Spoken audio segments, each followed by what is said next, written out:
Logged in and then we'll get started. So are you gonna say the actual time? I will say the actual time, Yeah. so it can be noted. Alright, And so if just we're- write the last name first. You need to note Secretary. that if we're late, Not yet, I'm not board Just- secretary yet. One time Matt, By this person on my right, one time Matt doesn't run a meeting and we're late. right? I know. hey, do you know Randy? Can I That's gonna be your nominate? password. Got the new record for, For board secretary.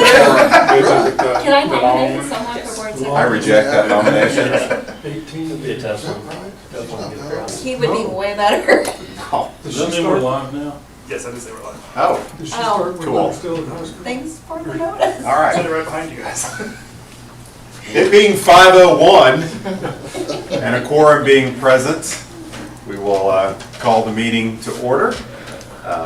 We have no guests present with us tonight, but we do need to reorganize the board. And to begin that process, you need to approve the election results from last week. You have those, current board members, you have those in your packet. And we just need to approve that those are valid and correct. They've been approved by each of the 3 counties in the Willow Springs School District, Howell, Texas, and Douglas. So I would receive a motion to approve those election results. So moved. Adam, Second. second by Mac. All those in favor? Aye. Okay, so 4-0 on the election results are approved, and we will now move to swearing in our new board members. Mrs. Scarborough will take that duty, Anywhere in here you want. and I will take pictures. So, need a record, so, arrow. Okay. We will take a board, Can I still hear over? full board picture next month, and I've got some new Mac and I are ready polos now. on the way for you. I know you guys are ready, Thank but you, folks. This make is sure my everybody's first ready day next here. month. Maybe he is, but I need to swear at you guys, come on. did you? Maybe they can Photoshop us in. There you Oh, we're go. ready now. I mean, Take a picture Do you now. solemnly swear that you will support the Constitution of the United States and the Constitution of the State of Missouri, and that you will faithfully and impartially discharge the duties of school director in and for the Willow Springs School District to the best of your ability according to law? Congratulations. Congratulations. Thank you to our 2 new board members for their willingness to serve the district. Now we need to reorganize the board, so I would accept nominations for president of the Board of Education. Heard nominations for Matt Gum. Any other nominations? motion to cease. Okay, would someone like to make the motion? Which one? Adam made a motion. Nomination Do I hear a cease. second? Well, we got to make a motion on, over the nomination? I'll second that. All right. Adam, Matt seconded. All those in favor? Okay. Mr. President can resume his seat at the table, and I give the He just meeting, looks too. I give the meeting back to the He's too president. funny on that end. Now, After the meeting, I'll get it from you. we'll welcome Megan and Roger. Thank you. Appreciate your willingness to serve I and forgot the C's part. everything that goes with it, sincerely.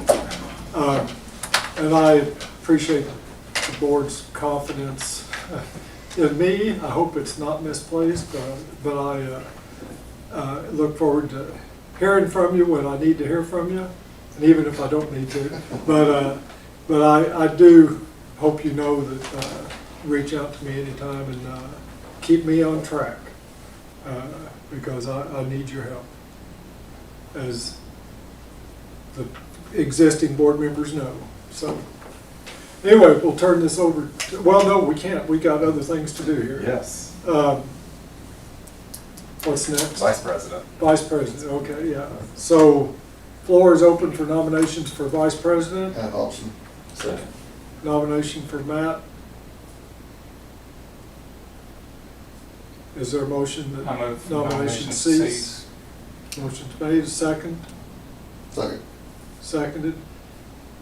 All in favor of nomination cease? Aye. Aye. Okay, all in favor of Matt Hobson as vice president? Aye. Aye. Abstain.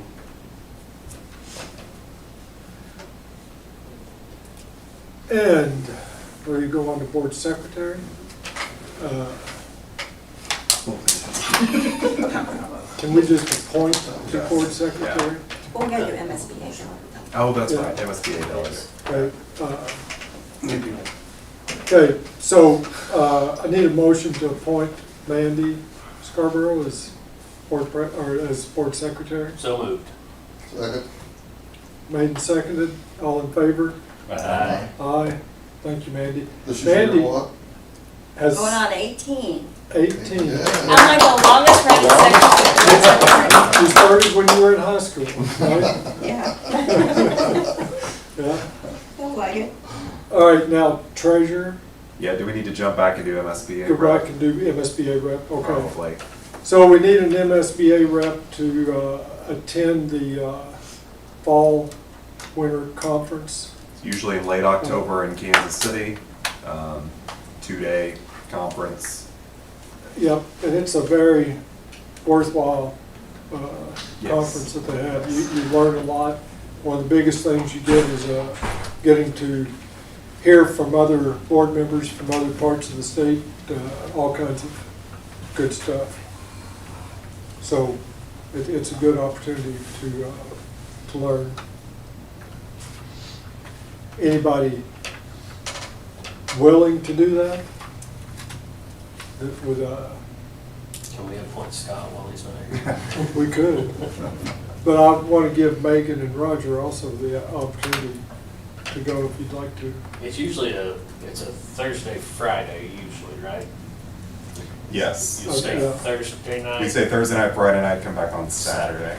It We can it be is a really, flexible. it's a worthwhile thing if you have the time to break free. Yep.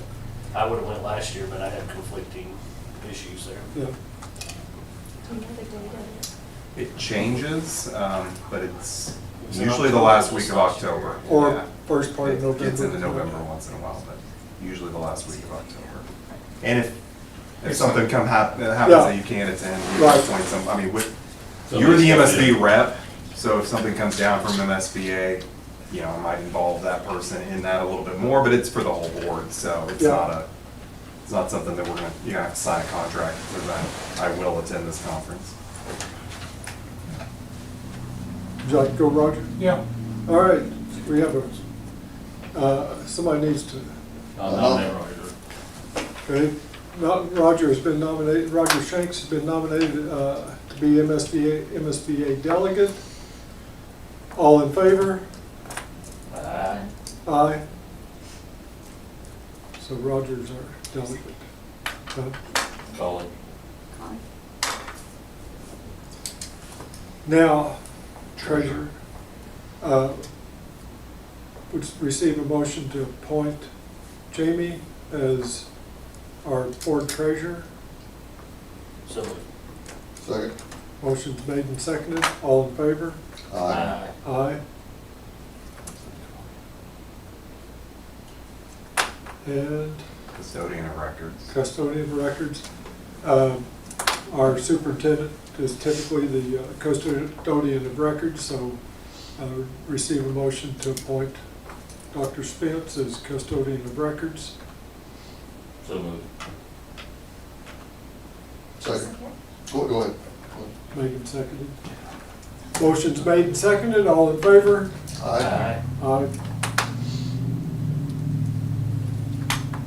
Now, I think we're, I where's think that we- now? anything else, Mandy? You got it covered? Other than Mac and I did wear our shirts. Next month. I didn't say it was this month. We will take the group photo, the family photo next month, so be ready for that. Are you ready for the budget stuff, Mac, or anything else that you Yeah, want to yeah, cover before we're we get ready into that? for budget. Okay, first month of doing our financial workshop ahead of the board meeting. 2 parts tonight, and hopefully we can get through the majority of this. Insurance will take up a good chunk of that.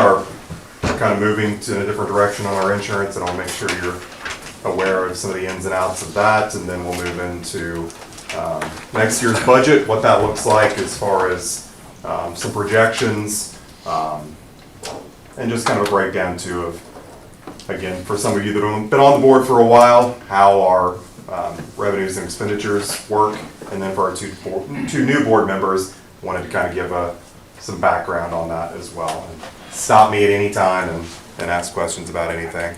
The budget's an estimate based on history and future trends. We're conservative. We try to underestimate revenue, overestimate expenses. It's a nearly $15 million budget, so keep that in mind when looking at the numbers. If you're like me and you look at your household budget numbers a lot, $15 million budget's a little bit different. So just keep that in mind when you're looking at the numbers. Interrupt anytime. These are my conservative recommendations, questions that can't be answered now. Go to the parking lot, we'll come back to them later, and I'll be happy to make sure we get those answers for any of your questions. So make sure you interrupt me at any time. Insurance update. I'm glad we have an insurance person on the board now to help us with some of those ins and outs of insurance. So we were in the MASC consortium for a long time. Dr. Hutzel was here when we joined that consortium with 12 other schools. So a fairly small consortium, but it was a healthy consortium, and we've been in that since. Mandy, do you know when we joined that consortium? It was before I started. Yeah, so it was I don't know if we had it through him. early 2000s probably. I think Dr. Derek started Hutzel it. was when we started that. So we're moving from that this year, or this will be next year, to the Show Me Benefits Consortium, SMBC, because we have to make everything an acronym. The primary reason we're moving is for cost control, and I'll kind of explain that as we go. I did not take a class on insurance before becoming a superintendent, so I've learned a lot about insurance in the last few years. So this is a larger consortium. It has 6,500 members, and it has more employee options. So we're getting into a larger consortium. Moving from, and by 6,500 members, those are employees. Moving from fully funded, where the insurance company is responsible, to self-funded, where the employer is responsible. And the employer is Show Me. The employer is not Willow Springs School District. We are in a consortium, so everybody is one unit. There are schools that try to do self-funded on their own, and I've heard a lot of very unflattering stories about things that happen when you try to do that. Rates for the merge will be 4.7% over current. Cox had proposed a 5% increase to stay, but the entire MASC consortium stayed together, and that's part of what made us attractive to Show Me, is that we all came together to them. And the other schools, they're all in Southwest Missouri, stays all in Southwest Missouri with Show Me as well. SMBC offers Mercy as an option. That's one of the primary differences. So employees will have 6 options, 3 under each umbrella. So employee will have 3 choices under Mercy, 3 choices under Cox. So you pick Mercy or Cox, and you pick the plan that you want based on that. They offer cost containment strategies. So their big thing is pharmacy savings. When we were with MASC and went directly through Cox, and again, I'm a superintendent, not an insurance professional, but a lot of times with the prescription drugs, Cox would want you to do name brand so that then they could get the rebate on the name brand. But now that we're doing our self-funded route, we can do more generic brands and lower the cost for employees. And then they've got a Samaritan Fund, which for some of the bigger high-need items, they've got a way to help with those expenses without dragging down the consortium. So it's kind of a win-win there, but it's a good program. Hey, Mr. Foster. Hello.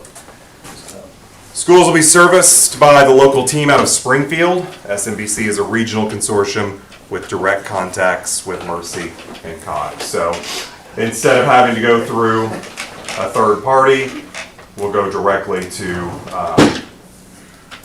Springfield and the people that are actually in charge of our rates. So self-funded, these are just kind of some, and they're, we went through a lot more than this, but I condensed it down to just kind of the key points. So all schools within the consortium are the employer. So the plan design and coverage, the benefit structure, employer designs the health plan and decides on coverages such as medical, dental, vision, prescription drugs, mental health, and wellness programs. So the consortium decides which program we want. The plan types, employers choose between HMOs, PPOs, etc. The financial responsibility is, again, that's one of the bigger differences. Risk bearing, the employer assumes the financial risk for the claims by the employees. This means the employer must pay for the medical claims as they arise. Funding, the employer funds the health plan through its own resources rather than paying premiums to an insurer. And then plan administration, internal administration, so administrative tasks like managing claims, enrollment, customer service, those are all handled internally by the employer or the consortium. And then cost control, employers can implement cost control measures such as wellness programs, network management to keep claims and premiums down. And Show Me is a very healthy consortium right now, and we were as well, so that's what made it a good fit, and they're constantly analyzing that to see where the health of the consortium is. So the funding mechanism, it's employee contributions, it's what we're paying into it, and then claims reserves. And like I said, the claims data, they're always assessing the health status of employees and cost trends, and the employers are going to track the performance of the health plan, looking at metrics like utilization rates, cost per employee, and health outcomes. So big advantages and disadvantages when we're looking at this. Advantages, cost savings. Employers can save money by not paying premiums to insurance companies and can benefit from lower administrative costs if they manage the plan efficiently, and Show Me has existed for a long, long time by doing that. Customization, employers can have greater flexibility to design the plan based on the employee's needs, and employers have more control over their cash flow as they pay for claims as they occur. Disadvantage, there's a little more financial risk because the employer bears the risk of high cost claims. That's where things like the Samaritan Fund and things like that can help out, which can lead to unpredictable expenses and administrative complexity. Self-funded programs require significant administrative effort, which they already have in place, and then stop-loss insurance costs. The cost of stop-loss insurance can add to the expense of the plan. So in summary, self-funded health plans offer more flexibility and potential cost savings for employers, but they come with a little more responsibility of managing risk, administrative tasks, and compliance. So our consortium, the MASS Consortium, discussed this in length and all felt like this was the right time to move to Show Me. So that's where the vote came in. So this is our current rate sheet. Our cap is at $485.50, and that's off the base plan. So it's going to be different if an employee chooses a different plan, but we just kind of run that off the base, and then the dental and vision. These would be the new rates. I know that's hard to see, but just kind of showing you that you would have 6 options as an employee now with Cox and Mercy. You've got 3 for Cox, 3 for Mercy. And so my proposal, currently the board cap is $485.50. So the proposed increase of the board paid cap, it would be $30 to $528.50. That would cover the increase that we're seeing on the base plan this next year. It's going to increase $30 for our employees. So I would propose that we cover that cost as we've done in the past with rate increases. The estimated cost for the district will be approximately $56,000. Not going to jump up this year. So in lieu of a raise, this would be a raise for our employees by covering that increase in health insurance. So That would be more than $30. Yeah, that's what I was, It's Yeah. $498. 43, isn't it? I'm sorry, $498.50. $498.50. So there you go. Sorry about that. The board cap $498.50. currently is Yeah. $498.50, okay. And well, no.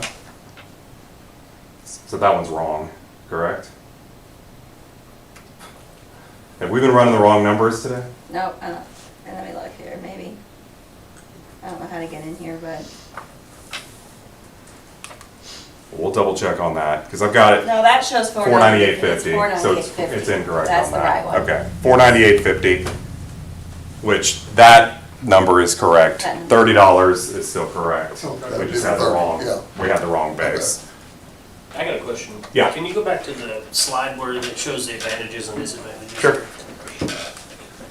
So when, on the disadvantage where it says financial risk, employee versus risk of higher claims, is this, being that it's self-funded or employee-funded through this consortium there, is it gonna cause, I mean, are we gonna be dealing with this every year, kind of a rise and fall, and it's just, is it gonna be all over the place, or is there some consistency to it? Is it They've had a just- lot of consistency. In fact, their current members are not going to see, like, we're doing the 4.7% increase to merge with them, but the members that are already in Show Me are not gonna get that increase this year because they're already in. So they're, you know, once we're in, then they're hopeful that we're not gonna see that kind of increase every year. That's one of the reasons we wanted to move to Show Me, because Cox, we had to go through this every year with them of, So it's not gonna be so volatile? no, they would start at, you know, 9%, well, 7%. Is it 7%? No, well, and so they came, in fact, the morning we met, they came back with, well, we'll do 5% too. But we go through this every year, and the thought was that at some point, Show Me's gonna say, you know what, you guys just stick where you're at. Didn't we have the plan we're in now, didn't we have a cap on how much they could raise it in a year? We did, that expired. Okay, so Yeah. what was that? Do you remember? It was a 7% cap. Okay. So, well, this plan does not have that, No, so there's no, Mm. If, once you buy into this, you said there was 12 districts or however it was. In the Mass Consortium, there Okay. were, yeah. If they drop out, come in, drop out, is that gonna, if 3 or 4 all of a sudden said that this is not for them, they decide to go somewhere halfway through the year, then we pick up added costs, or? No, this locks you in for the year. I mean, we go through this every year as far as adopting, you know, whether we're gonna stay with the consortium or But once we not. sign, that's it. Yeah, It's yeah. not gonna- And the consortium, you know, our the other superintendents in the Mass Consortium, we're all pretty adamant, like, we either all do this, or we just stay where we're, like, we wanna operate as a unit, because once you start breaking off, then it makes it very hard to, so the keep one your we're costs where they're at. in, one we're in now is 12. Is that what you yes, said? yes. So what is this one we're going, how many? Show Me has considerably more, and I have to look at, I mean, you saw the number of employees, but the number of districts is, you know, So- probably at least twice as many as we've got right now. So they're charging us a 4.7, Yeah, to although merge. we're actually helping them too, probably, by adding more people to Yeah, the pool. and in the long run, it's gonna help everybody. Is this something they always do when they add? Yeah. So Roger, you got any thoughts? You're the insurance expert. Typically, the larger the organization, the more members, you're spreading out any risk over a lot more employees. Right. So it should be more stable in the long run. Yeah.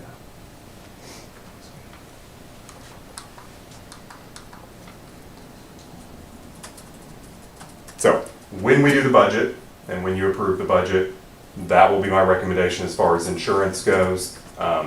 You know, that's the direction we've gone to join this consortium, but as far as paying that difference, that will be a board decision on whether you want to do So that or there'll be not. no increase on the employee side? Correct. Here, we'll pick up? Yes. That's your recommendation? Correct, yeah. Which that depends on which plan. Now, did I Yes. say that the Cox plan and the Mercy plan, the base plan was different on the cost? Yeah, Mercy, you're gonna have to pay a little bit more. The district will be capped at, Right. I mean, that's what we're going But the to provide. employee- And then the So- employee will have to pay the difference. So Mercy's just charging more.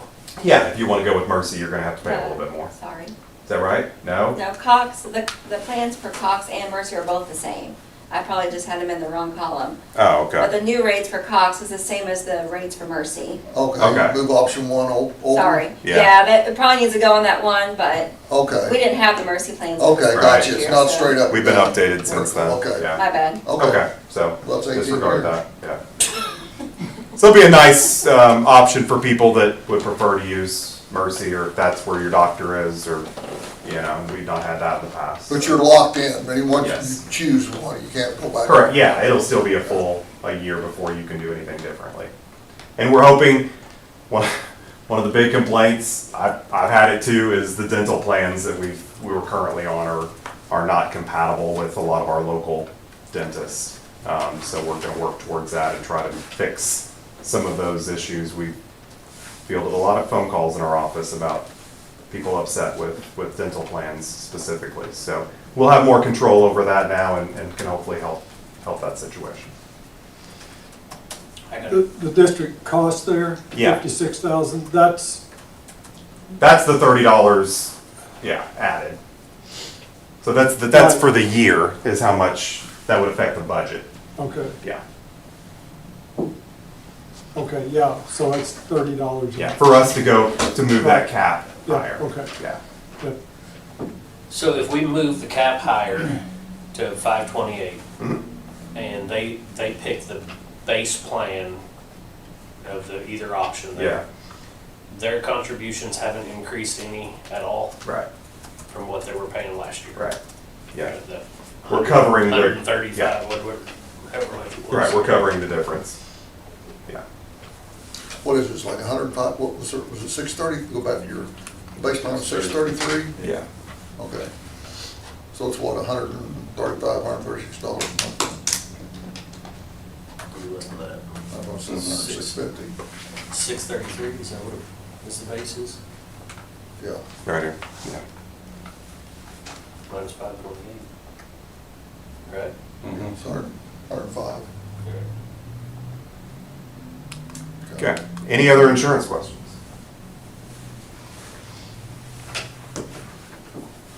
Good. All right, let's move into bigger picture financial stuff. First, want to just kind of give you a district overview of where our money comes from.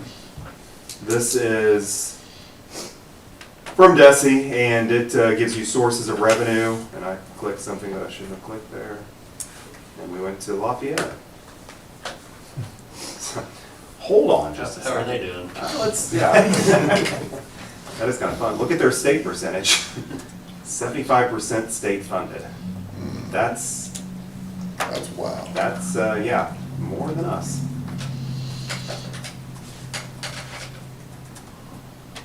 The more you depend on state funding, the scarier it is, in my opinion. Okay, so our state revenue is at 48.46%. We have 35% local and then 16% federal. That hasn't changed a whole lot in the last few years.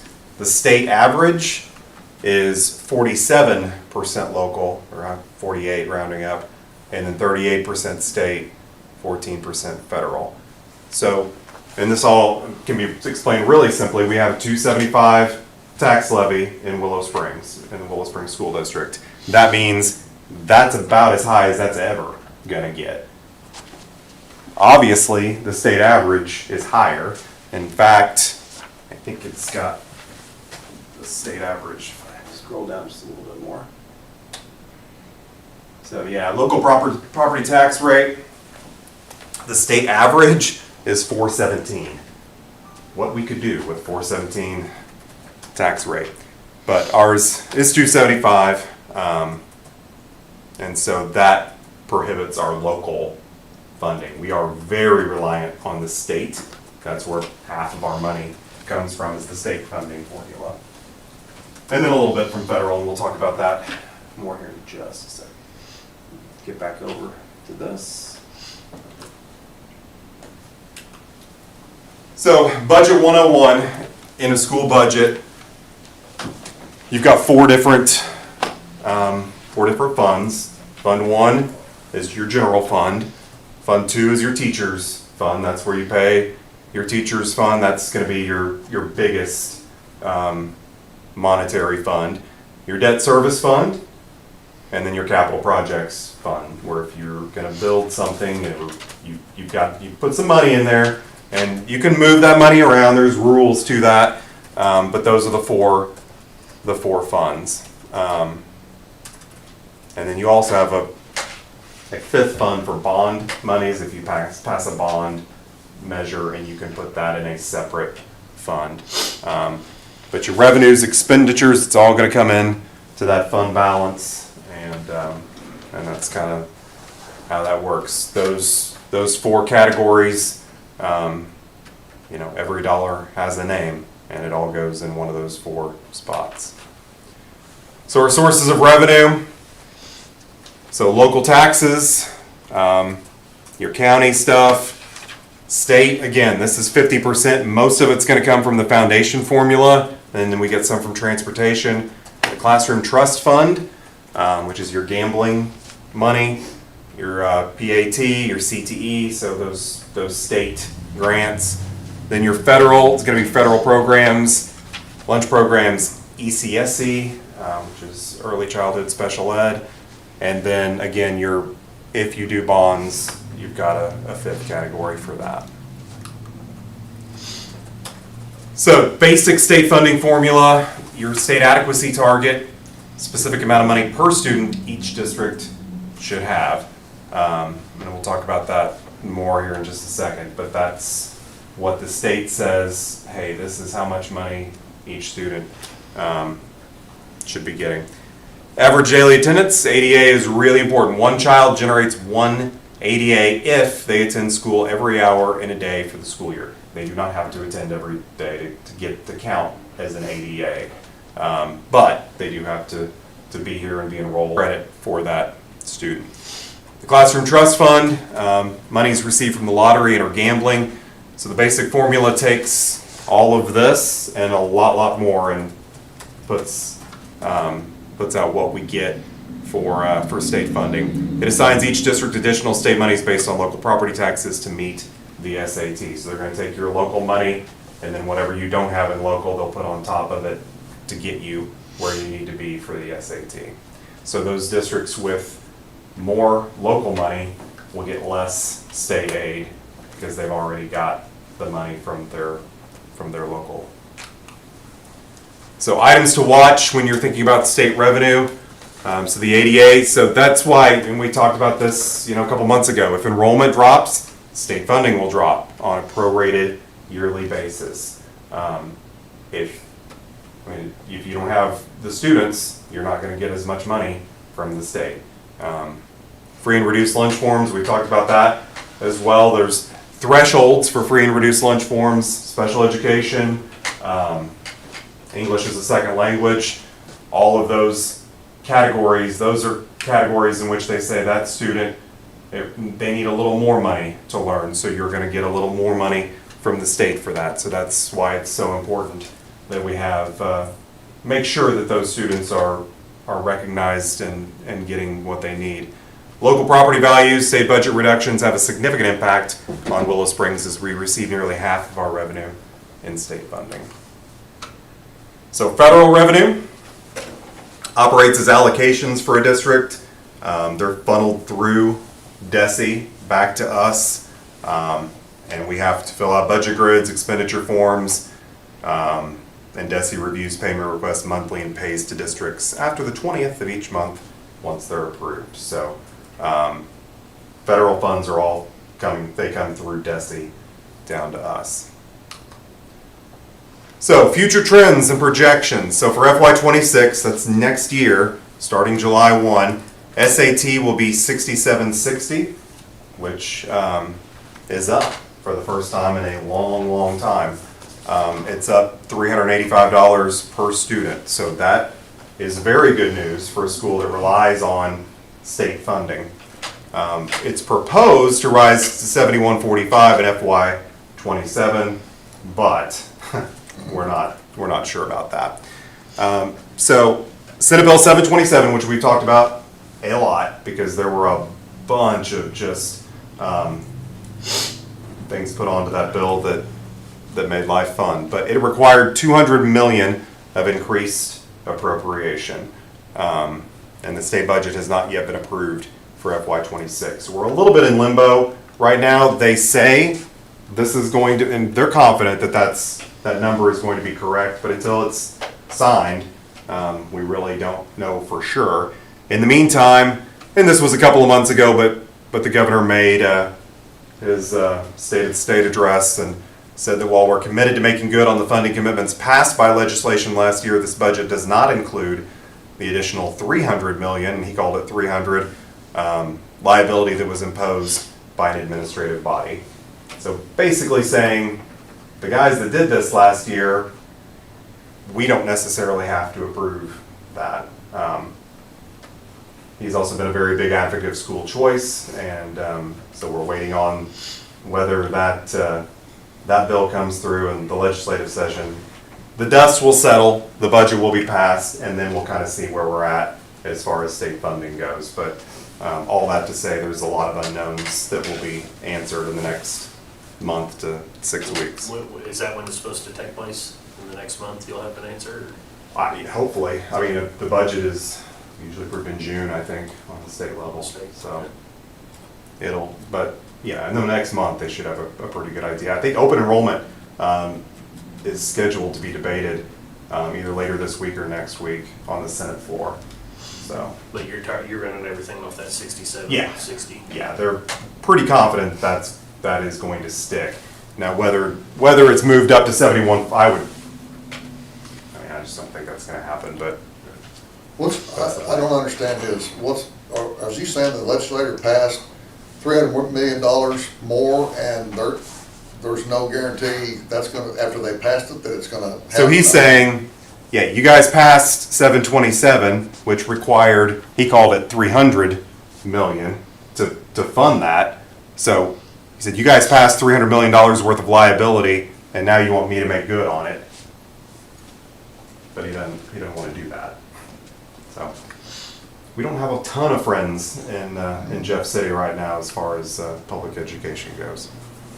It sounds like the legislature, though, is going to come closer to fully funding the formula than what Kehoe has proposed. And after this came out, since then, it's kind of pushed back the other direction to like, hey, because there were some prominent legislators that said, no, we did it, and it's not great of us to pass legislation and then tie everybody's hands. So any other thoughts? Yeah. So you also have to look at, when we're starting to think about the budget for next year, teacher salary, that's the biggest portion of our budget is salaries and benefits. We talked about benefits with insurance a little bit ago. Salaries, another huge one.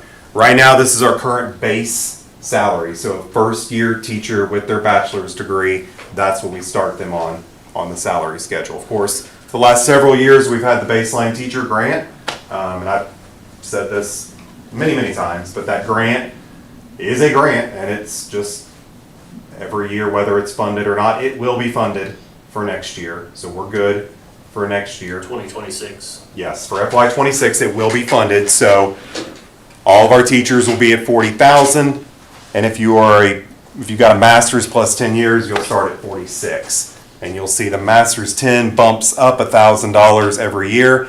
And then once we get to 28, 29, then we start going off 3% consumer price index capped at 41. Well, there's no reason why that wouldn't go up to 41,200 unless the economy just really crashes on us.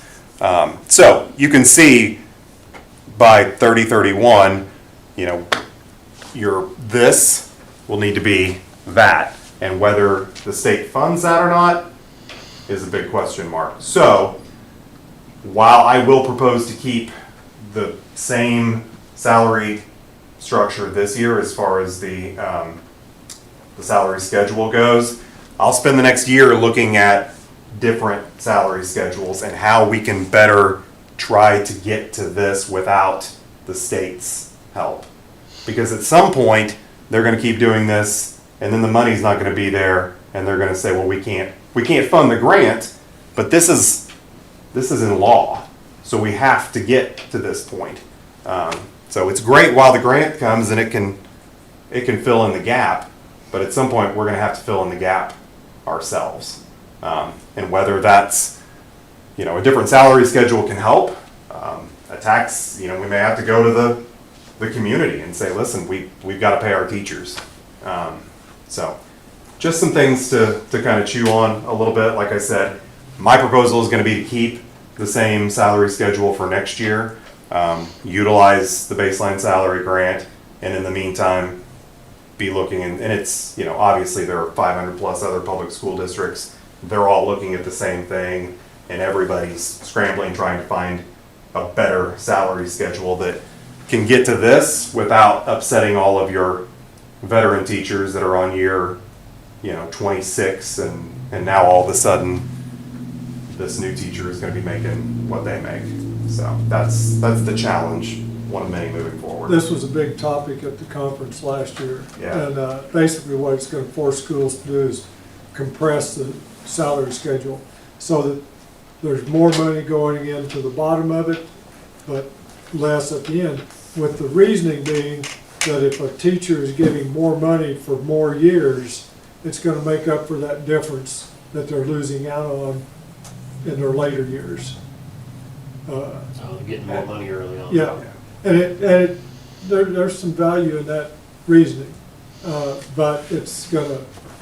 And you have to grandfather some Unless people you're in. the one that's already got that It's 20 like years that in. transition Right. time for those at the bottom of the salary schedule are, Yeah, yeah. it's gonna be a challenge, unless the legislator just decides, hey, let's increase the state funding formula and make sure that schools have that stuff. But that's exact what you said about having to start looking at, Yeah. our salary, the structure of our salary schedule is So, exactly what all schools are gonna have. and I already have, I've got multiple ones up that I've already played with. I'm just not comfortable rolling that out this budget cycle. I mean, it's easy to make plans with monopoly money, Sure. right? I mean, Yeah, Yeah, I can magically buy all kinds of things in my head, but right. that doesn't seem. Well, the fact that they're. Didn't we go through? Well, and you've got, maybe in one of these meetings, one of the committee meetings went through the 727 thing, and Mhm. all of those things listed out as like, if the money's there. Yeah. I don't If remember- if appropriations are available. Yes, that's what right. it was. I don't remember the verbiage, but. And a lot of this stuff comes from legislators in St. Louis and Kansas City that, I could go through that and show you what their local effort is. And when you've got a huge local effort, you can do things like that. But when you're relying on the state funding formula, your hands are tied. Okay, so some salary considerations to think about. And again, in May, we'll look at a salary schedule. I'll pull the budget up and actually look at the categories, and so we can talk about proposed budget for next year and what that's going to look like. But just to give you kind of an idea of. That's in May, you're gonna do that? Yes, yeah. We'll actually, look at the budget, and I'm gonna pinpoint some categories to show you next year, this is what we're looking at spending, Of course, teachers and benefits, salaries and benefits, that's the big one. But then as far as, just the big categories in the budget. So I would like to allow for movement on the salary schedule. One option is to freeze the salary schedule, and that, I can tell you, is very, very unpopular and kind of a morale killer, and we want to be super conservative, very fiscal responsible this year, but I don't think we're quite to that level yet. If people are getting, we want to let them have their years, and if they've got an extra degree or whatever, they need to have that movement on the salary schedule. And how much is that, As far as, what is the dollar amount? well, I can find that, we'll have to look at next year's staff and kind of see where they're gonna be. Some of that doesn't come in until August, when they finish Are whatever. you talking they're about doing. freezing versus not? Is that what you're talking about? Well, I'm just asking what it costs to do the. Just to let them move, yeah, and we can we'll get you a ballpark. Yeah, I'm not Yeah. advocating that we do, I'm just saying, I Right. just wonder what it is. Right. We'll use the baseline salary grant, while it's there, we need to take advantage of it. Increased insurance cap, and then non-certified staff. We're gonna talk about that in May, and then in June, I'd like to kind of bring, and I may go ahead and bring it to you in May as well, but just kind of what we need to do as far as, the insurance clearly will cover that as well. But there may be some other things we can look at as well, as far as, your bus drivers, your nurses, your custodial maintenance, all those amazing people that we can't ever pay what they need. Administrative assistants. Yeah, board secretary. Jeez. I was waiting. Capital projects, just to give you, and again, we'll look at the big budgetary numbers in May. Our CTE projects, of course, that's been funded with that $500,000 DESI grant. That has been a lifesaver this year. We have done so many good things with that. And I'll have Josh kind of cover that for you, but that grant will end in June. So we have to have all of that spent by the end of June, and we're well on our way. I think we've got just under $200,000 left to spend, and we'll make sure we spend every penny of that to make sure that we get and if we need to buy, we're gonna buy some supplies. The B building will still become our special education building. A lot of that work can be done in-house, but we'll go ahead and purchase all the materials that we need to complete that. So that grant really will let us do everything we wanted to do with that big changeover without spending a dime from our own budget.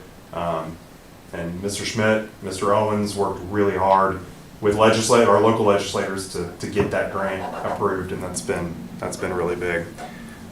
We've got no roofing plan anymore. That wasn't very good grammar. We've got no roofing plan. We don't have, we're finished with our roofing plan now. The only roof that we did not finish was the B building. So we're looking at that to see if there's some money with that grant. We may need to go ahead and do that. It's not in great shape, but it's in a shape that we could wait for a little bit to do that. So, but we are done with our roofing plan with Stiles. I will tell you that I'm gonna update it in the next meeting, but they were amazing to come very quickly and get that roof taken care of on the Bears Den. And so they really responded well to that. Will you have the insurance information in that next portion? Like Yes. we pay a deductible and how much, that's all in that next? Yeah, we did not know everything was covered, Okay. but yeah, I'll talk Okay. about that.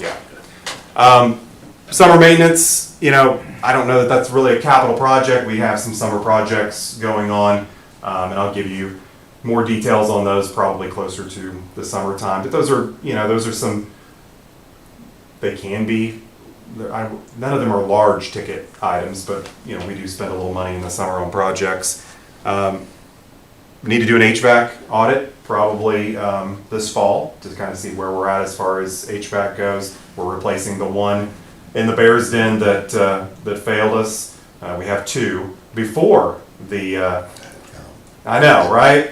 Before the big windstorm that took the roof off the Bears Den, which was blown a little bit out of proportion there, but before that happened, one of the HVAC units failed, so we had already been working towards replacing that. So that's one of the items you'll be approving tonight. But when we get our new HVAC person in, I'd like to get some bids and have somebody come in and just do a nice audit of our HVAC and how that's going and kind of where we make a plan, because that stuff can, as the board well knows, that stuff can get expensive really fast. We want to have a plan for that. We also want to have a bus purchase plan, and kind of make sure we had one and we've gotten off of it, and we just need to reestablish what that plan looks like so that we can keep our fleet in good shape. We've got a great bus fleet, and we want to keep it that way. Our county roads do a lot of,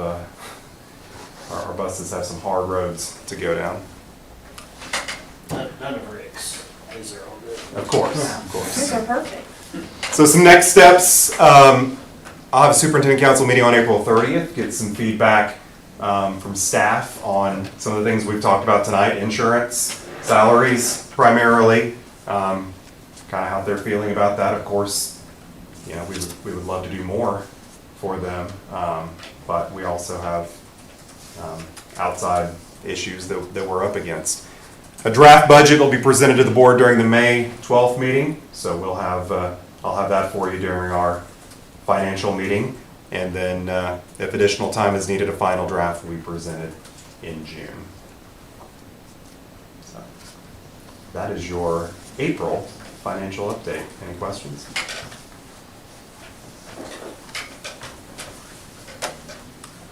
All right. If no questions, then, Mr. President, I would suggest a 10-minute recess before our regular board meeting. Yeah, before we quit though, aren't we expecting an increase in state funding per pupil? Yeah, that'll be that SAT Yeah. raise, so $378 per student. Right, So that should help you'll have all that in the budget. in Yeah. the draft, Yes. yeah, next month, what we think it's gonna be. What our revenue hopefully will be, and then, yeah, well, just kind of that revenue expenditure breakdown. Don't we do, what's up next up, don't we have to, okay, this year's budget, the final numbers? Don't we do that too in June, or, Yeah. so we see exactly? First draft in May and the second one. No, he's, June will be when you, yeah, you'll Because You gotta reconcile. you'll reconcile the budget in June, Yeah. before we flip to Right. July and the so new we'll budget. have it exactly Yes. there, we'll be able to look at it. Yeah. Okay. So we'll know prior to the audit what the end of this fiscal year looks like Yes, yeah, in June. yep. It could be July, because we need to wait till June, for June to finish. I think we do them in July. Yeah, I think that's right. yeah, because we'll need to, finish out June first. About that bathroom recess, President Brown. Any other questions on finance? Then, I would, do we need a motion to do that? I think you just call it recess. We'll just call a recess here, come back.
Okay, 6 o'clock, quorum being present, we'll call this meeting to order. And we'll begin with our guest. Welcome to all of our guests here. We'll be hearing from all of you sooner or later. Bill, welcome. Appreciate it, Derek. Hello. And YMCA guys.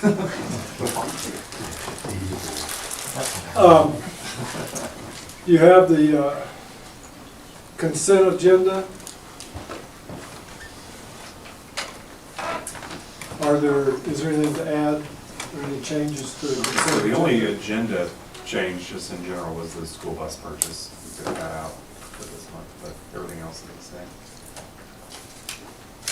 same. Did we add the setting the date for the Yes. board training? Yeah. Yeah, The official, but that, yes, we'll need to do that with the board policy review. right. But it'll be an action item. Yes, I did add that. Okay.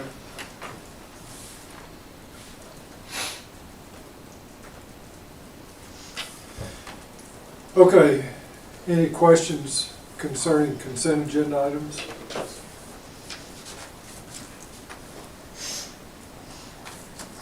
And I would receive a motion to approve as presented. So moved. Second. Motion's made and seconded. Any discussion? All in favor? Aye. Aye. Opposed?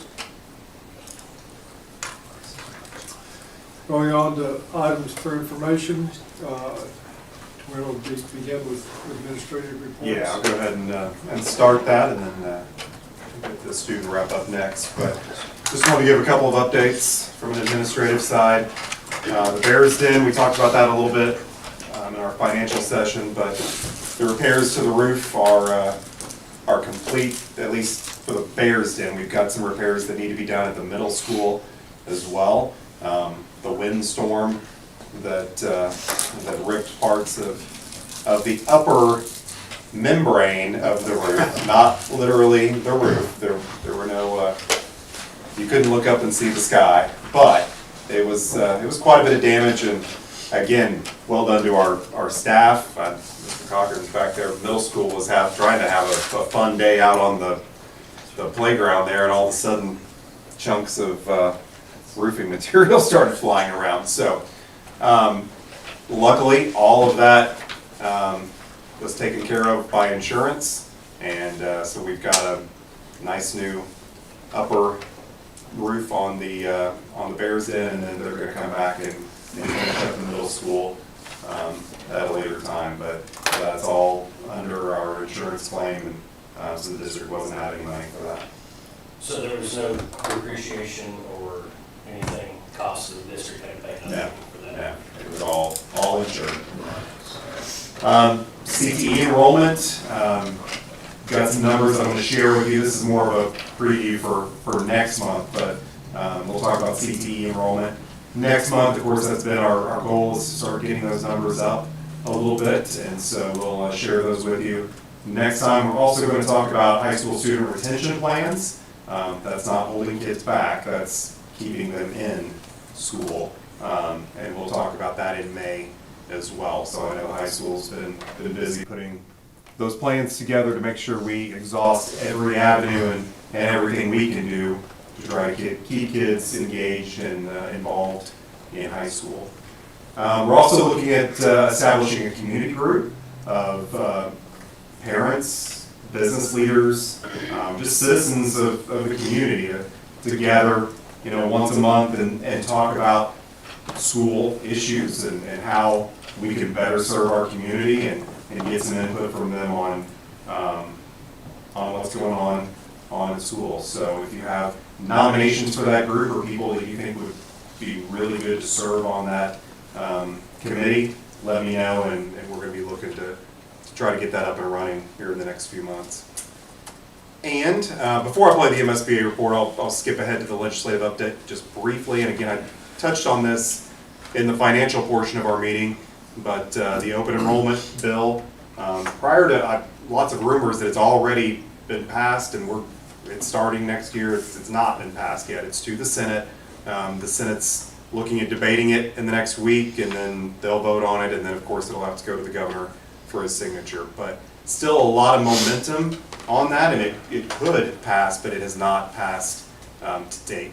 The other bill that, I mean, there's a bunch of bills that we should be closely following, but the two that are probably highest priority on our radar, that one, and then the one that would allow any student that's homeschool or virtual to participate in extracurricular activities at school.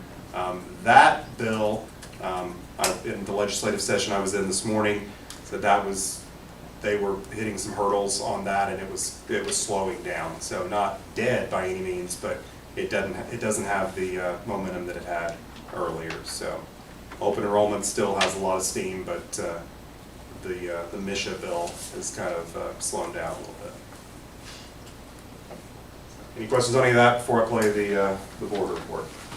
All right, this is your 5-minute MSBA update. Welcome to the April edition of the Missouri School Boards Association's Board Report. We begin with a look back at MSBA's Advocacy Day event held on March 11th in Jefferson City. Preparations for the event took place throughout January, February, and March.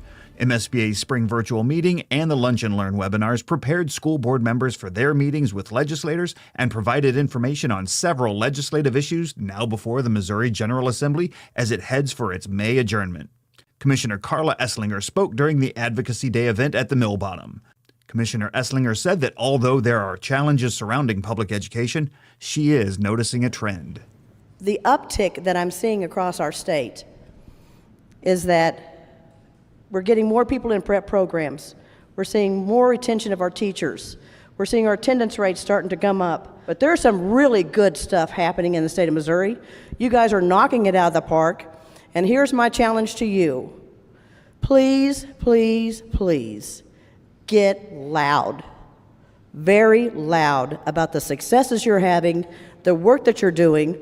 You're not ignoring the problems. You're still going to work on attendance and absenteeism and teacher shortage and whatever else you've got to do. But when you've got stuff that you're thrilled about, makes your heart proud, and makes you really, really happy about doing your service to your communities, get loud. Tell everybody. Tell them twice. Tell them 3 times. The Carter D. Ward Excellence in Advocacy Award was presented to Mary Graper of the Wright City R2 School District Board of Education. This award is given annually to a past or present board member who has excelled at advocacy. Mary stressed the importance of ongoing advocacy for public schools. Advocacy isn't just for Jefferson City. It's something we need to do every day in our own communities. If you don't stand up for public education, the strong foundation we've built for our kids and our communities and our state will start to crack. Advocacy Day also included the Student Showcase at the Capitol, where students from school districts throughout the state were on hand to discuss and demonstrate innovative programs in their districts. A special thanks to the Jefferson City social media program for attending the showcase and for helping out with documenting the event. What do you hope that the legislators and representatives walk away with knowing about your program today? I hope they take into accountability of how passionate our school is with just trying to help focus on getting more teachers out in the world and really just helping us in general with college credit, helping us find the right path for us. Make plans now to attend MSBA Summer Summit June 16th through the 18th in Branson at the exciting new venue for this year, the Hilton Branson Convention Center on the Landing. Join school board members and leaders from across Missouri to learn about emerging trends and hot topics in education. The summit's general session features Jean Becker, who was President George H.W. Bush's chief of staff for nearly 25 years. She's the editor of Pearls of Wisdom by Barbara Bush and the New York Times bestselling author of The Man I Knew. Her latest book is Character Matters and Other Life Lessons from George H.W. Bush. Also, be sure your board is represented at the June Delegate Assembly to be held in conjunction with the Summer Summit. Delegates will be electing state officers for the coming year at that meeting. Registration information for the Summer Summit is posted on the MSBA website. And last but certainly not least, if you are elected to your school board for the first time this month, welcome to school board service. Missouri law requires all school board members to receive 18.5 hours of training within their first 12 months of service. MSBA's new board member training fulfills this requirement and provides the foundation for becoming an effective board member. MSBA Director of Board Development, Lisa Nieder, says that although that sounds like a lot of training, the leadership development team has worked to make it as convenient as possible.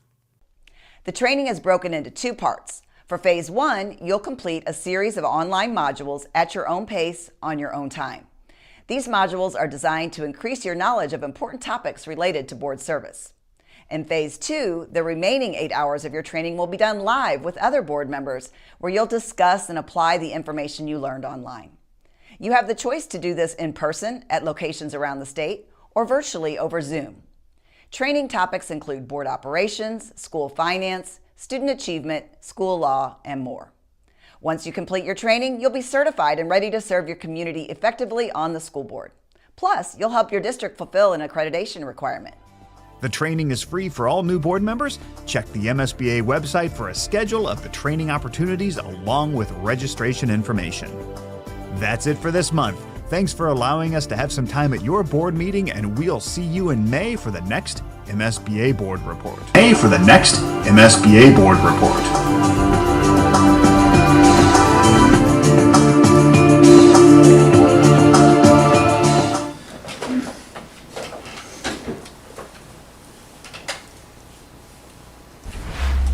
Welcome to the Unless you guys want to roll through that again.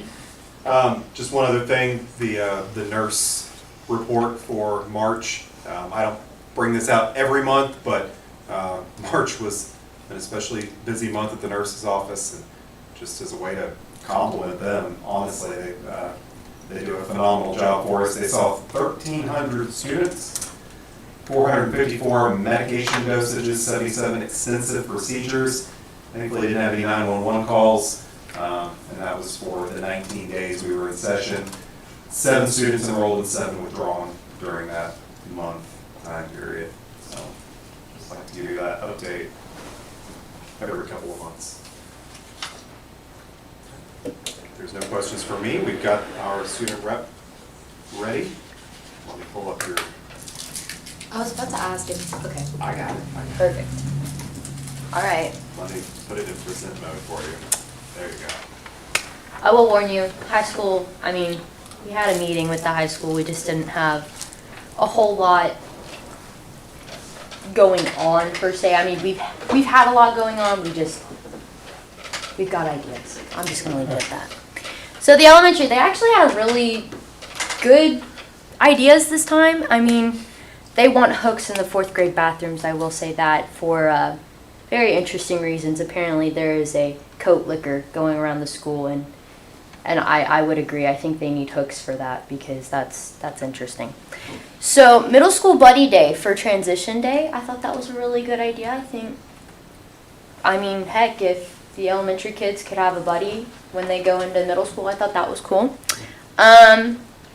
These are all just like ideas that they've had. They didn't tell me about anything interesting going on, you know. They're elementary kids.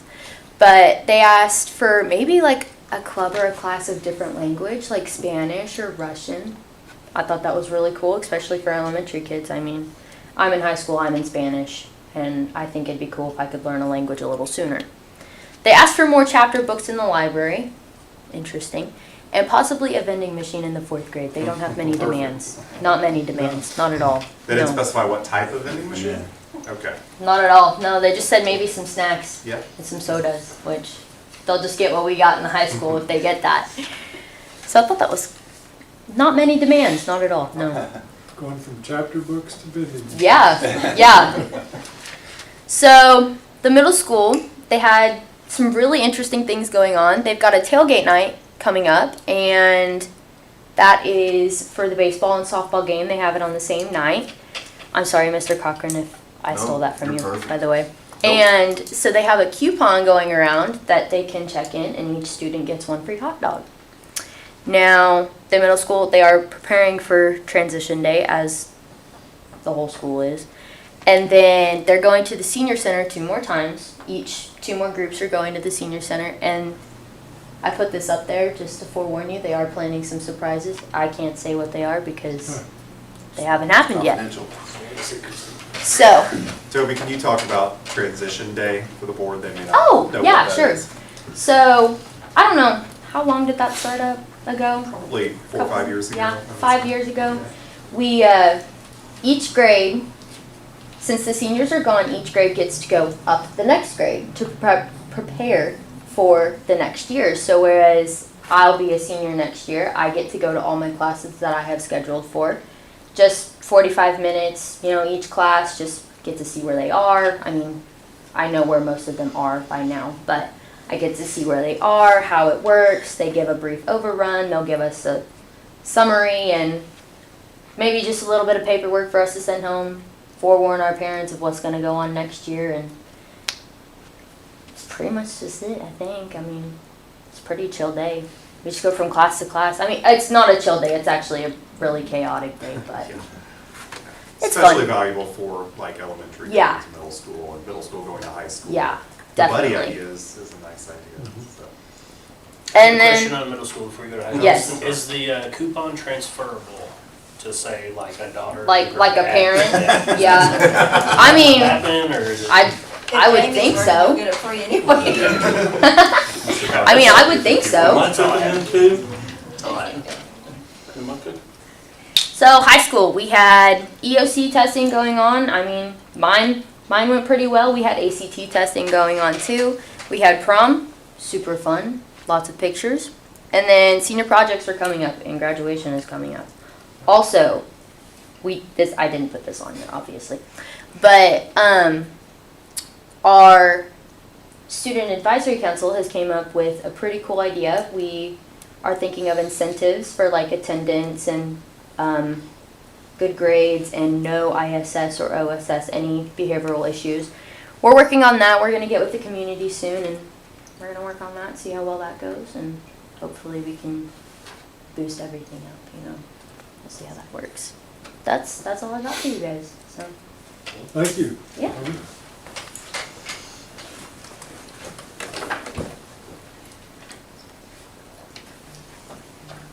You have Well, let me find out for you. We have elementary, and Mr. Rogers is coaching baseball right now, so he has no upcoming events and no recap. So nothing is happening in the elementary. Oh, they're on yours. Well, that's great. I'll steal from Mr. Hobson. So I know the elementary is extremely busy, like everybody else is across campus. They're doing their final round of iReady testing. You guys have been up to date on all the iReady testing. This will be the final concluding round of that, and then Mr. Wagner will bring you the results later this summer. Final WIN meetings, discuss student concerns. That also incorporates the reading success plans. Got some goals to advance out of RSP, and the reading success plan is what that, so trying to get kids out of those plans and back onto grade level. Upcoming events, field trips.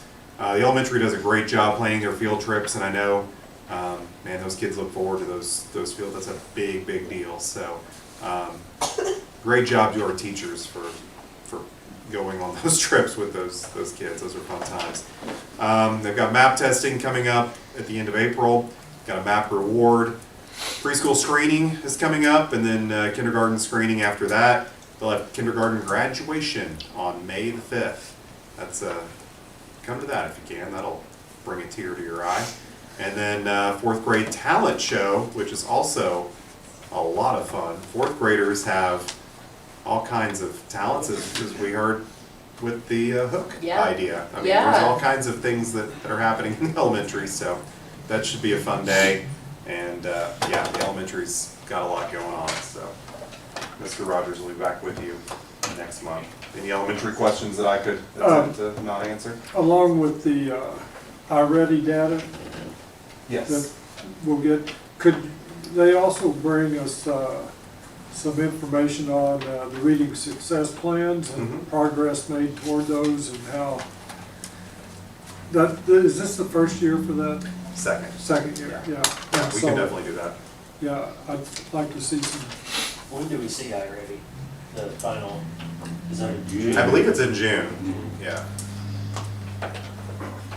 So, yeah, we can get some data for the Reading Six plans for sure. And ideas on, you know, if they're gonna change anything, Yeah. reading wise and so on,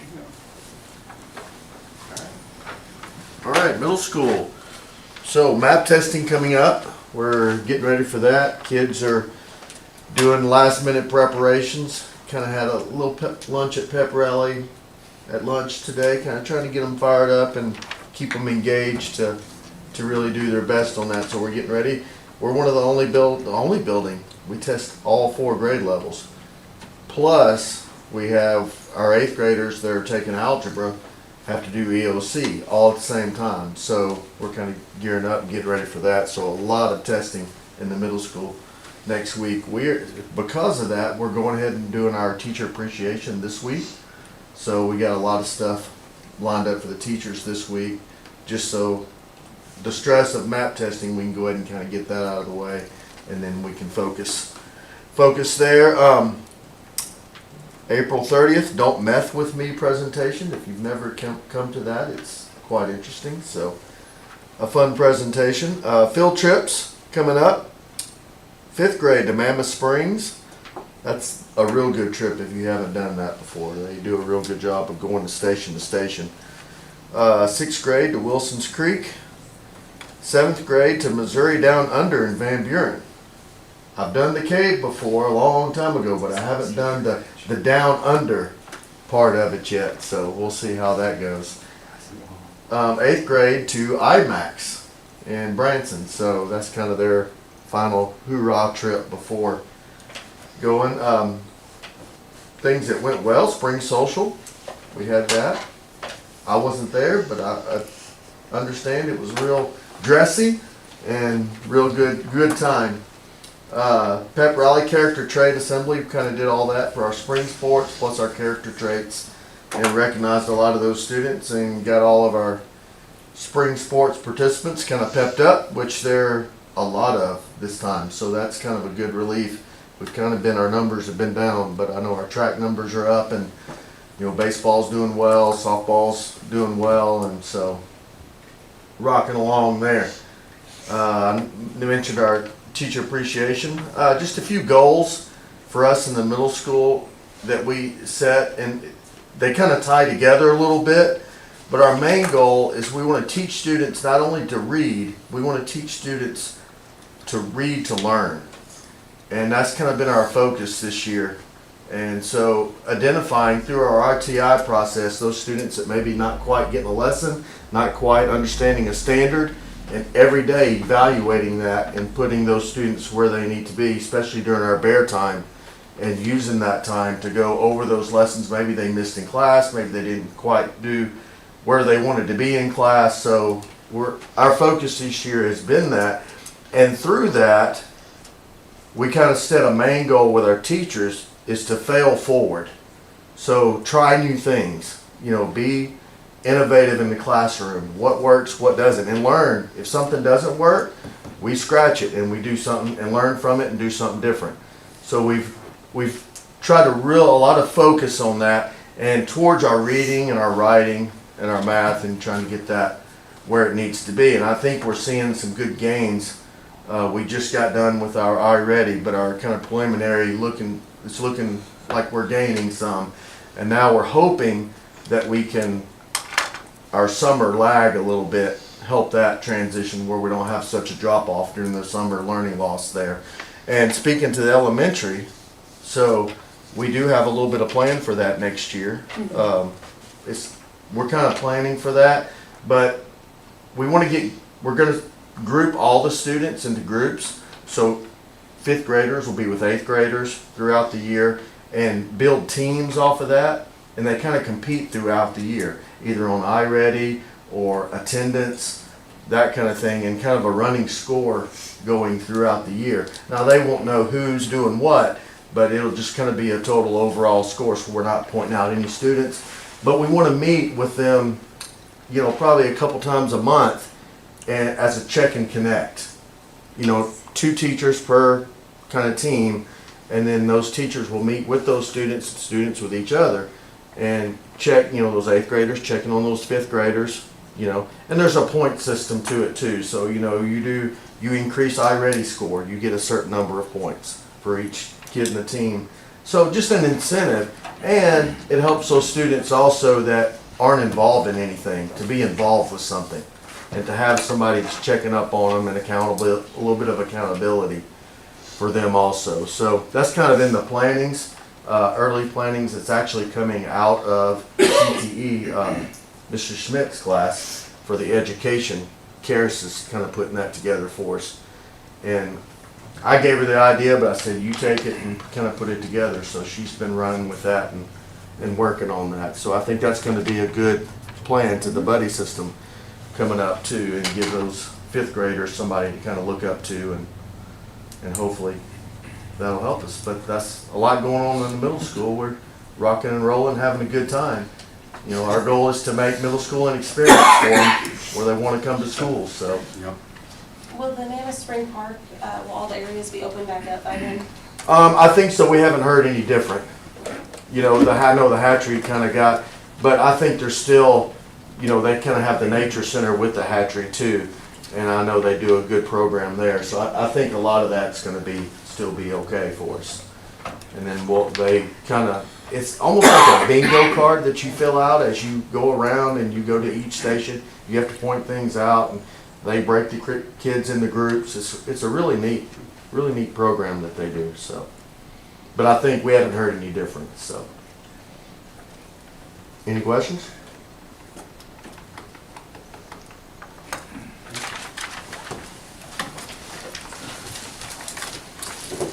So to piggyback off of Mr. Cochran, that idea he was talking about was brought to the Pathways to Teaching, which currently has 1 student in there. And that's been nice because we've been able to bring some things there and let her kind of work on some things. We had her look at maybe how to redesign the library and different things, so that's been good.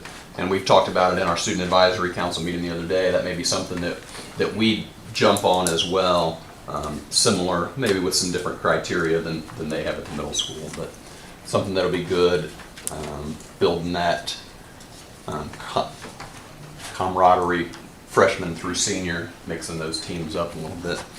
And what Toby was talking about, wanting some foreign language in the elementary, Mr. Capater's advisory class, 2 days last week, went over to the elementary, I think it's a 1st grade maybe, and was doing some Spanish stuff with them.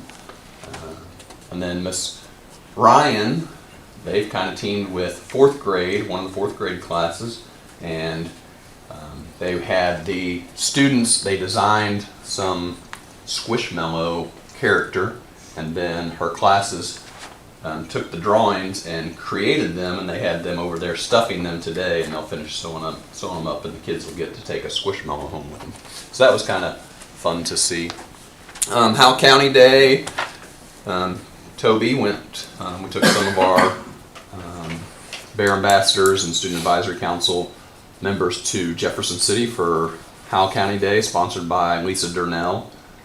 Got to meet with Lisa, Representative Elliott, who represents extreme Northeast Howell County, Senator Brad Hudson, the Treasurer, Secretary of State, Lieutenant Governor. So we got to meet with all of them. We got to go to the top of the dome, got to go to the Whispering Gallery, got to go into both the Senate and the House and see some debate. Actually got to see them vote on a bill in the House, the final vote. So that was a good experience. And of course, we've invited all of those people to come tour our campus and see what's going on here. Got a nice card back from the treasurer, who Jackson Bailey works for. He's the chief of staff for the state treasurer. So we got to see Jackson up there as well. Spring sports, Toby mentioned the ACT testing, EOC testing. We had our senior signing day, April the 2nd. And that was a good day. We got lots of people in, got to see what they were doing, celebrate the kids. Had the KY3 weather tour here last Thursday. Had probably 500 to 550 people there. It was a great crowd. It was people from all over. So that was a fun time. Senior project night, senior banquet, senior trip, senior finals. Everybody else's finals, those are things coming up, a lot happening here in the near future. One of the goals we have is to try to get kids involved. The more kids are involved, the better it is for them, more likely that they're going to stay in school. And we've used some numbers with our A+ report, and I actually dug into those numbers, and they're probably not as accurate as we would like them to be. They have kids who were enrolled at the end of the year and never came the next year or figured into all that. So I went through the other day and was going through the kids that we have and the activities that they're enrolled in. And we have 39 sports clubs or activities that we offer. One of those is new, a creative writing club that students wanted to have. They said, hey, can we do this? And I generally ask them what the purpose is.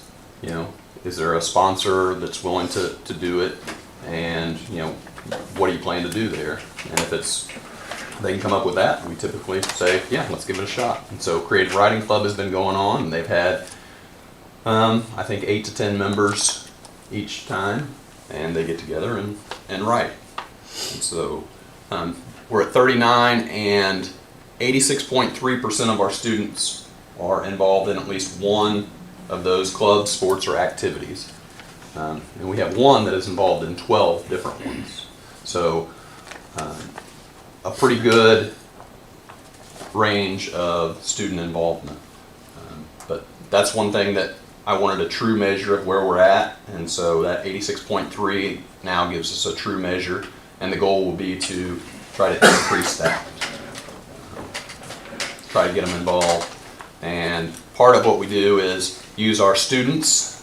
We've got Toby here, and of course she's part of our Student Advisory Council, and we're trying to use them to come up with ways to find things. And we've had some good ideas. I like the idea she was talking about that was totally student, and once we've got to get out into the community a little bit and do some things, and once we see how that goes, we'll report back on that and what that is. But it's an incentive to try to get kids to be at school, get good grades, and stay out of trouble, and kind of a reward for them. So,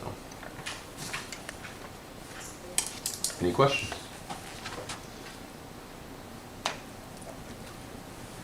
Thank you. All right. Yep.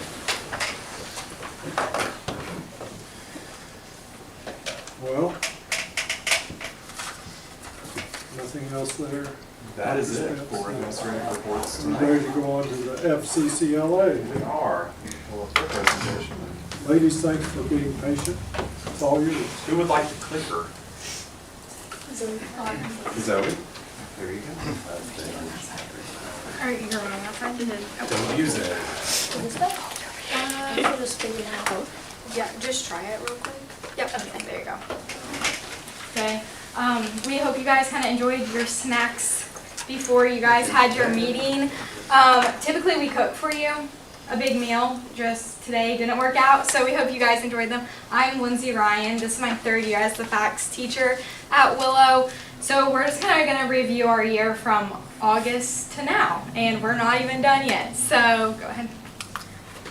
I'm going to just kind of give you an overview of what FACS and FCCLA are. Some people confuse the two and think they're the same thing, and they are not. So FACS is family career. Nope, that's FCCLA. FACS is family and consumer sciences. I teach 6 different classes, 8th grade through seniors. I go from child development to fashion and apparel, interior design to career development, cooking to who knows what else I go to. And I'm very busy, and every time that bell rings, I'm doing something different, which I love about my job. What I even love more is FCCLA. This was my passion in high school. It's the reason I came back to teach at the high school level. This would be the only class, high school-wise, I would teach is FACS and FCCLA because I loved it so much. So FCCLA is Family, Career, and Community Leaders of America. We're not able to have it unless we have a FACS program. So I'm very thankful for our FACS program, and I just want to let you guys know it's 2 different things. Together, though, we have 4 different career pathways. typically any career you're going to go into will fit into one of those career pathways, whether that's education and training, human services and resources, hospitality and tourism, or visual arts. Those are our 4 career pathways. We're the only organization that is student-led, and our central focus is family. We have helped each other in our region as a family unit and then our chapter. If we see someone struggling, we want to help them and we want them to know that they feel included. We have a lot of leadership opportunities, which you're going to see how many trips we go on throughout the year. I miss a lot of school for all these trips, but I want to take the kids on them because they learn so much. This is something they can do now in their own families, what they learn, their own community. We get out in the community a lot and help out. So these are just some opportunities for them. They're very nervous, so I might have to like jump in and help them out. They go with me a lot, but there are some trips like they just haven't been on with me yet, so I might have to jump in and give you a few more facts, but these ladies are going to take it over and I know they're going to do great. Okay, hi, I'm Zoe Bryan. I'm a three-year member and I'm the vice president for our chapter and I'm a regional officer. Hi, I'm Jasmine Osborne. I am the president of our chapter. I'm a 3-year member and I am also a regional officer. Hi, I'm Alexis Sigmund. I'm a 2nd-year member. I'm a regional officer and I'm a treasurer of our chapter. Something we do in September is a general informational meeting where new members or current members can come in and get the information for this new school year. We try to use our current members to recruit friends, so we normally ask if they bring like 1 or 2 friends just to see kind of what FCCLA is and what all opportunities it provides. Miss Ryan teaches 8th grade classes to see if the 8th grade want to continue their FEX education in high school. We do a lot of different volunteering like the Christmas extravaganza and senior projects. And this year we have a total of 38 members. Some of our projects are Pink Out football game, which a junior member, Sophia Jackson, right there, she designed the shirts for the football game. And then our senior member, Nicole Barnett, did a football jersey auction where students could bid on a football player's jersey and wear them for a homecoming. This year, FCCLA was in charge of planning and decorating the homecoming dance, and then one of our members, Alicia Shanks, Veterans Day Assembly, where we served breakfast to the veterans. A senior member, Madison Bay, she did the color run for her senior project, so we were able to have like stations that we were at and we could throw the color. And then we also helped Kaylee Pendergrass, a senior member, also with her community wellness checks, so we were able to just tell people where they needed to go and help them if they had any questions. So through FCCLA we do t-shirt productions, so we do like FCCLA, Interact, NHS, we do custodial, we help with the color run. We did prom t-shirts this year. We had 140 t-shirts, and then we do like custom orders around Christmas, so you got like t-shirts, sweatshirts, and then you can see we just do a lot. Some of our community partnerships were the Chamber of Commerce. We did 140 shirts. Lakeland Pharmacy, we did like game day Willow shirts. Willow Springs City Hall, we sold 96. And these are some of the City Hall shirts and Lakeland Pharmacy. Up to today, we've made 900 shirts just this year. And we're not done. As you can see, we go on lots of trips. We started with the chapter officer training and ended with the state leadership conference. Our most popular was the Civil Water City trip, as 23 members went. So as you can see, this is our Silver Dollar City trip. We were able to go to workshops that would be an influence for our future careers, and then obviously enjoy some rides. Right here is the chapter officer training, so we went and looked and kind of seen what a regional officer does and what all opportunities were there for us. This is our fall leadership trip we went on. We got to make stuffed animals for children in foster care. And then over here in FCCLA, we get to meet new friends. So right here is Reese Pender from Thayer, who we are friends with. And this picture is our regional alumni meeting, and out of 18 schools, we won 5 of the gift baskets just at Willow, and then at the bottom right, we went on a fall conference. So through FCCLA, we do a lot of fundraising, so we were able to do the Valentine's Day grams. So we got like Hershey chocolates, animal keychains, and all of our profits go to pay for our FCCLA state lodging. We also did strawberry sales, and this year we had a 61% increase. We sold 166 full flats. Our top seller was freshman Annabelle Cooper, and the profit pays for FCCLA state registration and lodging. This March, we were able to go to FCCLA State and Osage Beach. Our senior Kaylee Pendergrass won silver at a star event. We went to a Region 9 meeting where we won lots of awards. I was able to say the opening prayer for our Regional 9 meeting. I was interviewed for the Media Spotlight for state. I was able to time the state level star projects. Some of our membership awards that we got, we had an increase of 5 and 10 members, so we got awards for that. And then they want us shooting for 20 and 30 members for this upcoming year. Some of our goals for next year is to increase our membership by 10 and to get more recognition, like to get our name out there. Many people don't know what FCCLA is. We want our Facebook page to grow to see where the community, what all we do and all that stuff. And we want more involvement from all members with star projects and just community help. So this year we only had one star event competitor. We would like to raise that total number. And last year we only had 2 members in the regional office, and this year we have 3, and we would like to keep our numbers at 3 or even more than 3. And in that picture right there is some of our chapter officers, like freshman Ivana, who is our chapter secretary. Thank you. So what does the regional officer do? They just are the regional officer for Region 9. Like I'm the story. Do you have to be in, so you gotta be in FACS to be in FCCLA? Yeah. But you don't have to be in FCCLA to be in FACS? Correct. A lot of clubs are like, if you're in my classroom, I want you in my program. I'm not like that, because if I'm not like that, they want to do more. If I'm not forcing them to be in there, they're like, yeah, we want to get involved. So I leave it up to them. At the beginning of every school year, I'm just like, hey, this is FCCLA. If you would love to join, come to our meeting. We love to have you. Doesn't matter who you are, how involved you want to get. I have some students that just come for the free cookies at our monthly meetings. And then I have these girls who are like, sign me up for that speaking contest. I'll do it. I'm like, okay, cool. And now they're wearing their red blazers. But yeah, you don't have to be. And I'm okay with that, just whatever they want to do.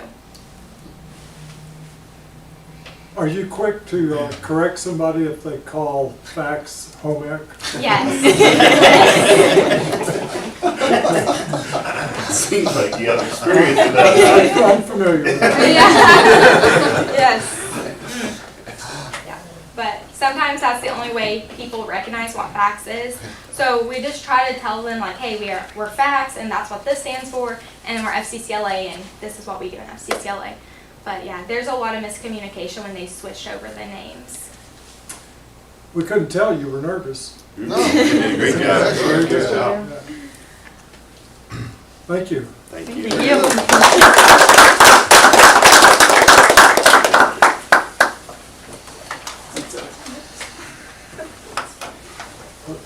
Chad and Derek, you guys ready? You're up. All right. So does everybody have a copy of kind of the diagram there? They have the 3 to. The 3, yes. Yes. So the only other one, this is the main reason that I'm asking for this tonight, is I need a site control document to be able to apply for certain grants. So with the site control document, I would have Zane Purvett work up like an agreement between the school and the Y, that if the Y gets the funds to build a new building, that we would swap land A and land B. No, I've got one. I should have 10 or 12.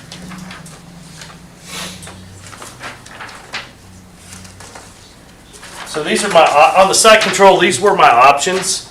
And I met with Robert Hollis, and he thought the best way would be number 4, which would be the continuing contract that I would have Zane work up. So with that, I had a land surveyor come out. The city is actually kind of wanting to work something up, maybe a new road down here, so that's kind of where the city might end up with that property eventually, so they can get rid of, what road is? Old Springfield. Old Springfield, okay. So get rid of that low water bridge and maybe use that part of the land for that. Then I had Alan Bridge, what's Alan's last name? Bridge, it's not Bridges, is it? Is it maybe Bridge? He does surveying.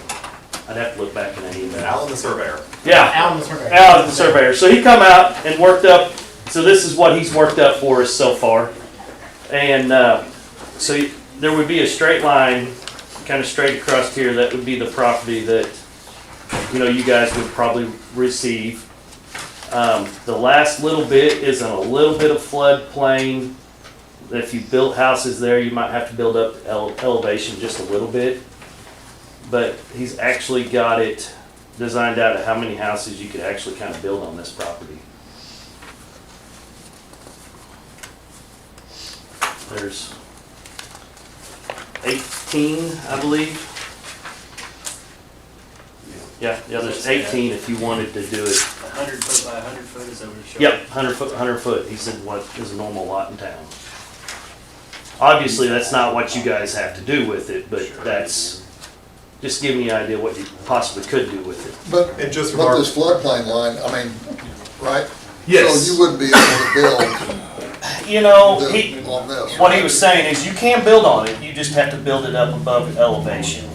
Which we were looking, like we were probably standing right in here actually when we were doing it, and you're just looking at a couple feet you'd have to build up.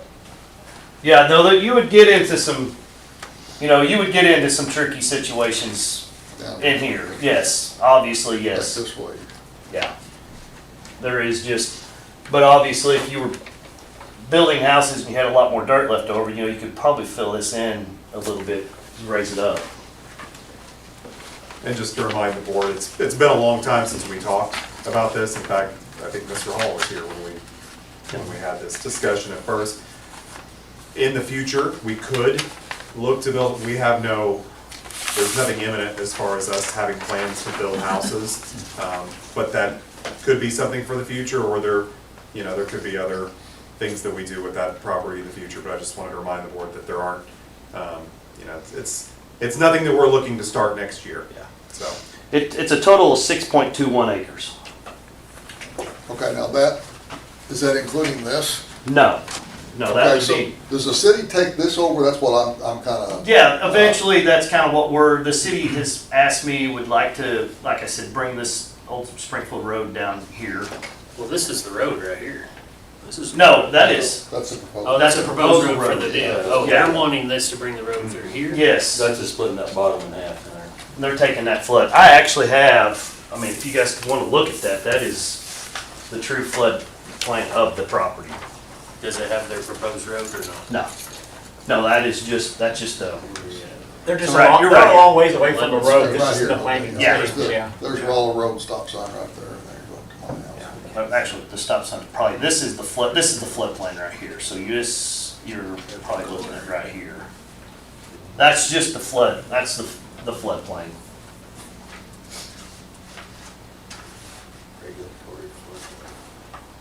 This is what you're talking about. Yep.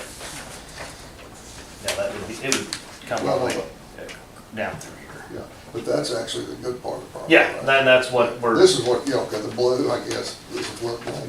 Yep. And you can pass that around if you want.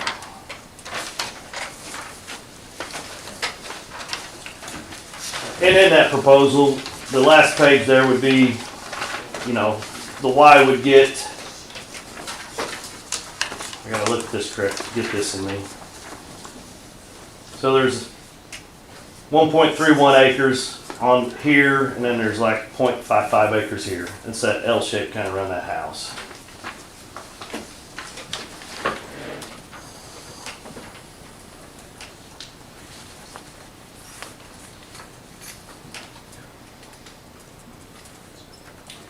So you're talking about 1 point, 6 acres then? Yeah.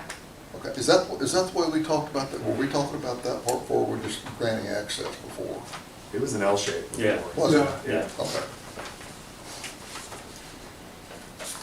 So, yeah, 1.86. Yeah, that's 1.86 what it is. And then, like I said, you guys would get, what is it, 6.21. This is next to the goal. It's where our soccer field, Yeah. it's where we're playing soccer at right now. Well, yeah. Right, it's next to where the new wood shop will be there.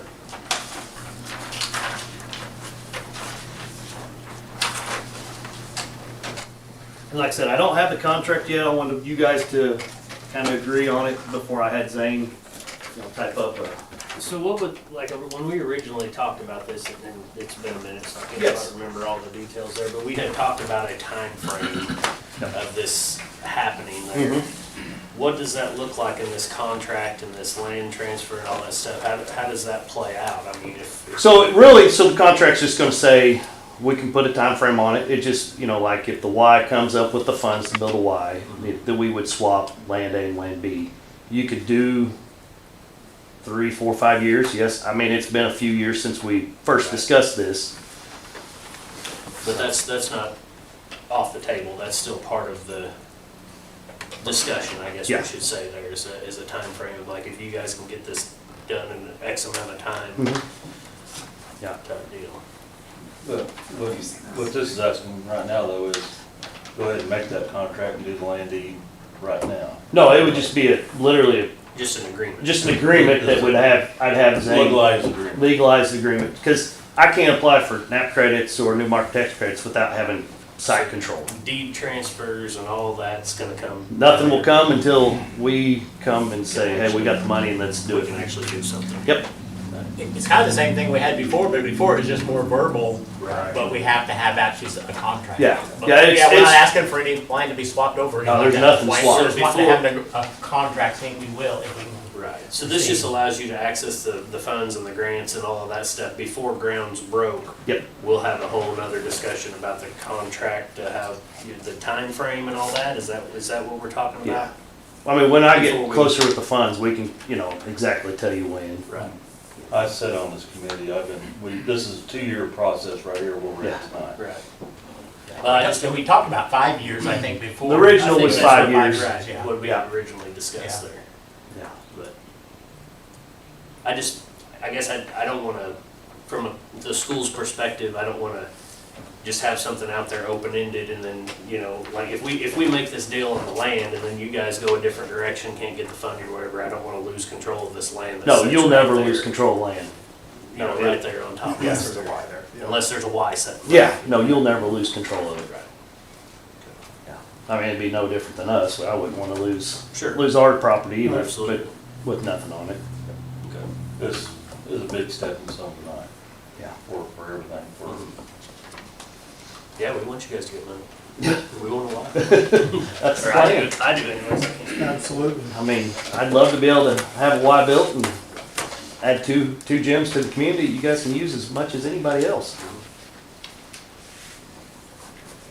Is the funding looking favorable? Yes, you just, right now, you gotta find the first person that wants to, a lot of them are matching funds, so I gotta find get the funds started, and once the funds roll, this will be it. My first one, the main one I'm gonna do right now is NAP credits, and that's the one I really need this kinda done for, so. So what will it look like? You'll go to Prevent, they'll drop some sort of contract. And then, You'll review it and then bring it to the board and we'll Yep. vote on it then? Yep. So are we taking a vote? Is there any action tonight? It's an item. I had it down as an item for action to agree on To it. agree for Yeah, the I don't think forward? But I don't know that we have we need to do any that. action. I Okay. think that we have the consensus here that we're ready to move forward with you. Okay. And then whenever the contract comes Then we back, can vote on it. that's when we'll need to, Do we- and I hope to have do the we contract, consensus? I mean, once they get this, yeah, does anyone have any more questions or concerns or? Well, we will have a chance to look at the contract how it's laid out before we vote, right? Yes. So we probably don't want to do that the same night? We want to see the contract ahead and that action the next month, or how do you want If to? it's one of those things, I can when I get the contract done, if you guys want to, I can email it to you, email it to Marty and he can send it out to you guys. The only issue with that is we have no opportunity for discussion prior to making a vote, but I don't think it's gonna be that major. Do you? We'll have an opportunity that night for Not discussion. before the- Yeah. Yeah, and, Yeah, just like you said before. and you can, I think we could probably get any questions answered before that meeting also. If we have a question, we could go to Dr. Spence and he could get a hold of Chad. Now, you guys can get a hold of me anytime if you have any questions of anything. Yep. Will that match our time frame? I mean, do we have? I believe so. Yeah, I believe so. That'd be May the 12th, I believe. Yeah. All right. Any other questions concerning this right now? Megan, Roger? And I'm open too, guys, if you have any questions or anything like that, Roger, anything, people are new about it, stop by. I've got a lot of the plans, I've got a lot of the funding sources that we're working with and stuff like that at my office at Bailey's. Stop by, if I can help any, explain a little more too, for those that don't know much about it. Not you, Foster, but everybody else. Agreed. So, will the city, I mean, like you have that on this map here, you have a road there, okay? Yep. Right, will the city come in and put a road there, or would it have to be after? So when like, we how did the does that work? survey, I was hoping Bev could get there, and she wasn't. She wasn't able to come. I can't speak for Bev. I really don't want to. Don't want to do that. I don't want to do that. I wouldn't either, yeah. So I don't know. But it was our understanding that part of them working with the school on the road and everything like that is them being able to access that other property, the other 6 acres. Like I said, she didn't say 100% sure, but we talked about all that. That's part of the whole general plan, is them to help with roads and different things, so they have access to that other 6 acres. If they get the funding, they're a long way from getting the funding also for any kind of a bridge or road there. But if they get that funding also. Well, it shouldn't be a problem, we've got the future mayor sitting right here, so I'm sure. That's kind of what I was saying. He's gonna make Little Springs great again.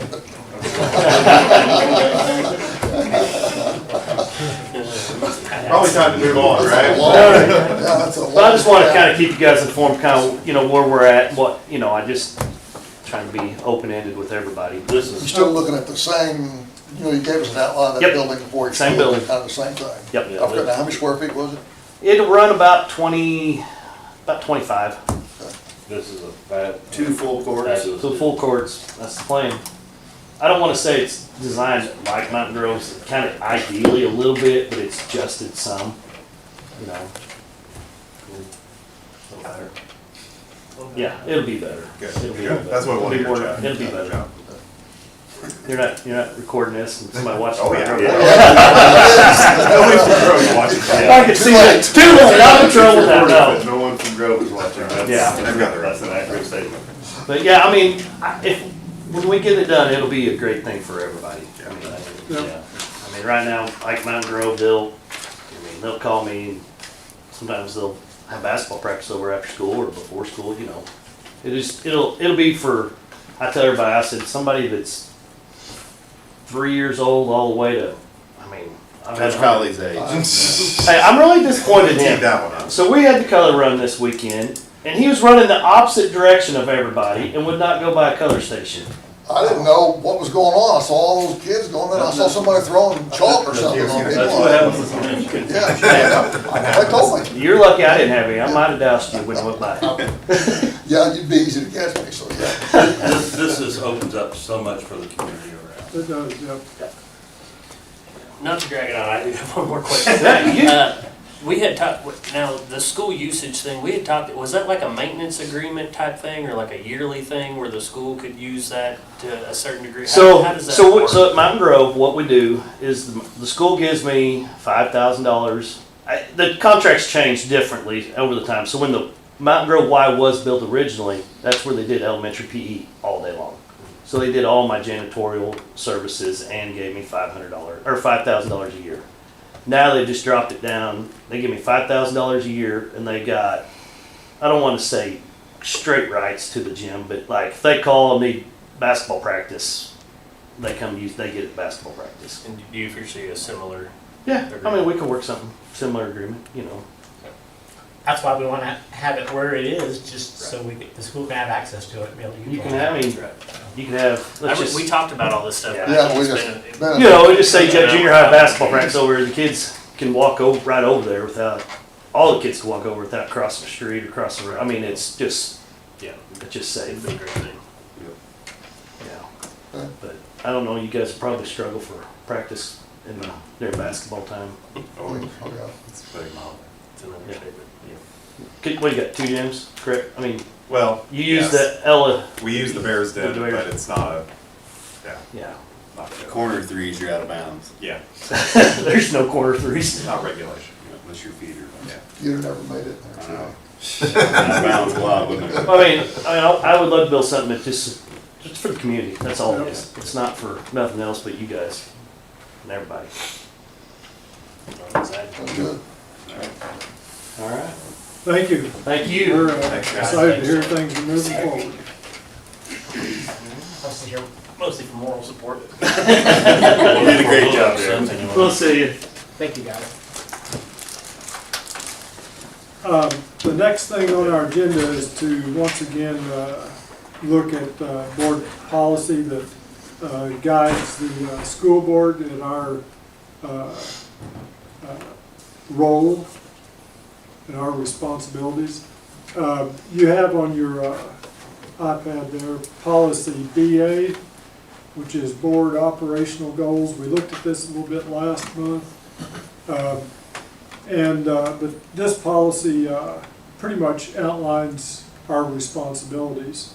And the principles are laid out above, and then down below it has ways in which we accomplish or work toward those principles.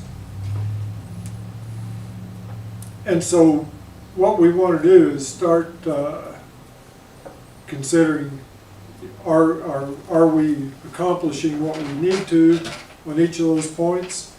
How do we see those things? How do we describe them?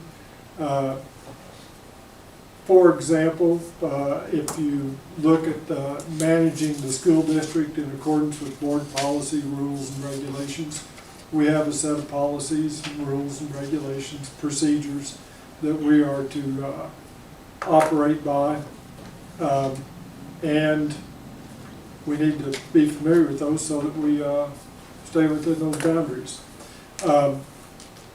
The third one there, operate the school district through sound fiscal management based on the adopted annual budget. So spending time talking about finances as we did tonight, but as we do every month, is a major part of our responsibilities.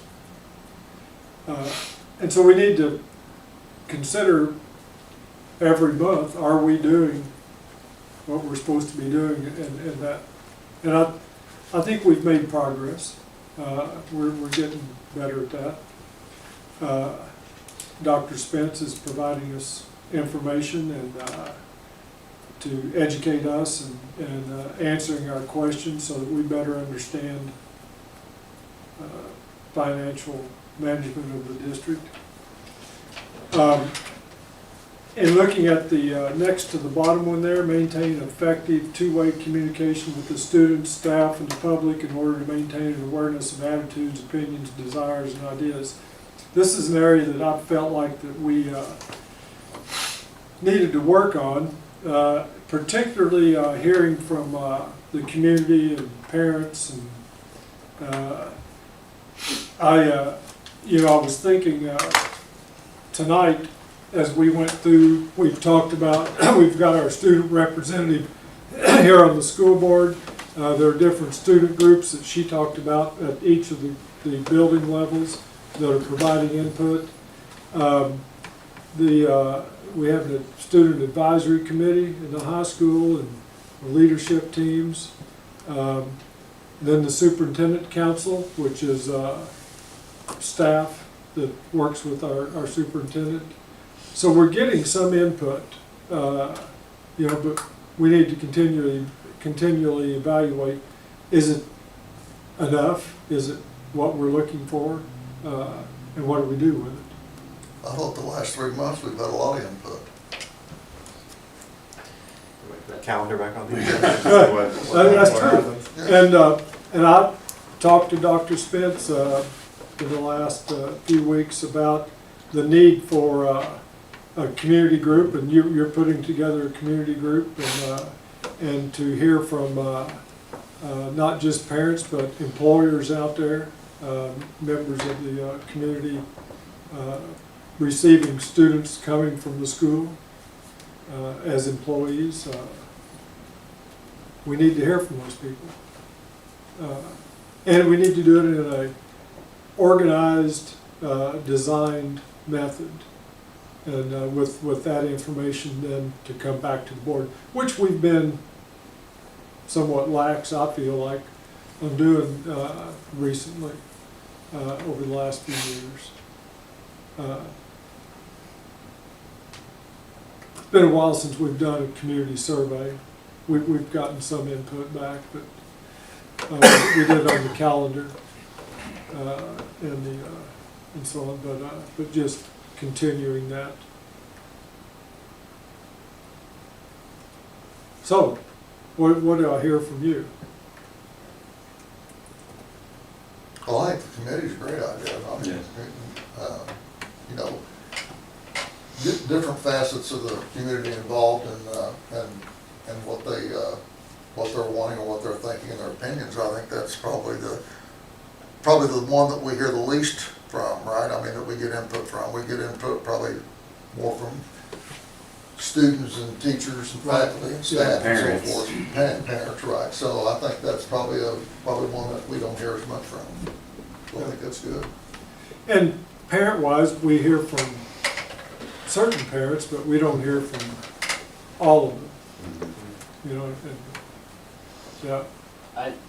Just my opinion, the surveys I think are good as long as they're kept in perspective of, that it's a survey. It's a survey, yeah. For me personally, it's a lot different for somebody to come up and talk to me and say their piece and stand on what they actually think versus to jot something into a survey and hit a mark there. And I feel like, go ahead. Well, I just think that's where the community involvement with the committee and having that interaction on a personal level versus, just something through an email or the internet or, throwing it out there that way. I mean, you can get good information, but it's kind of, it's broad and you have to take some of it with a grain of salt there as you kind of interpret that. But on the committee, would it be a monthly meeting or we just open it up to the public? No, it would be a public meeting. We would have people that are on that, much like what we're doing right here, where there'd be an agenda. We talk about the hot topics of the school, if you will, get their feedback on what's going on. And I've got a couple of schools that do something similar that I've got some ideas for how we can set that up. No, I think your point is we don't want a survey just to be something we check off the list that we've done. Right. And then, And one thing too, like we do that every year anyway. Yeah. How do we, like, as somebody comes up individually and talks to you, how do you relay that to the board? That's what I always struggle with. Like, that's probably something the board needs to know or needs to be addressed or needs to be communicated, and I don't really know the right avenue other than just to tell Marty or Dr. Spence.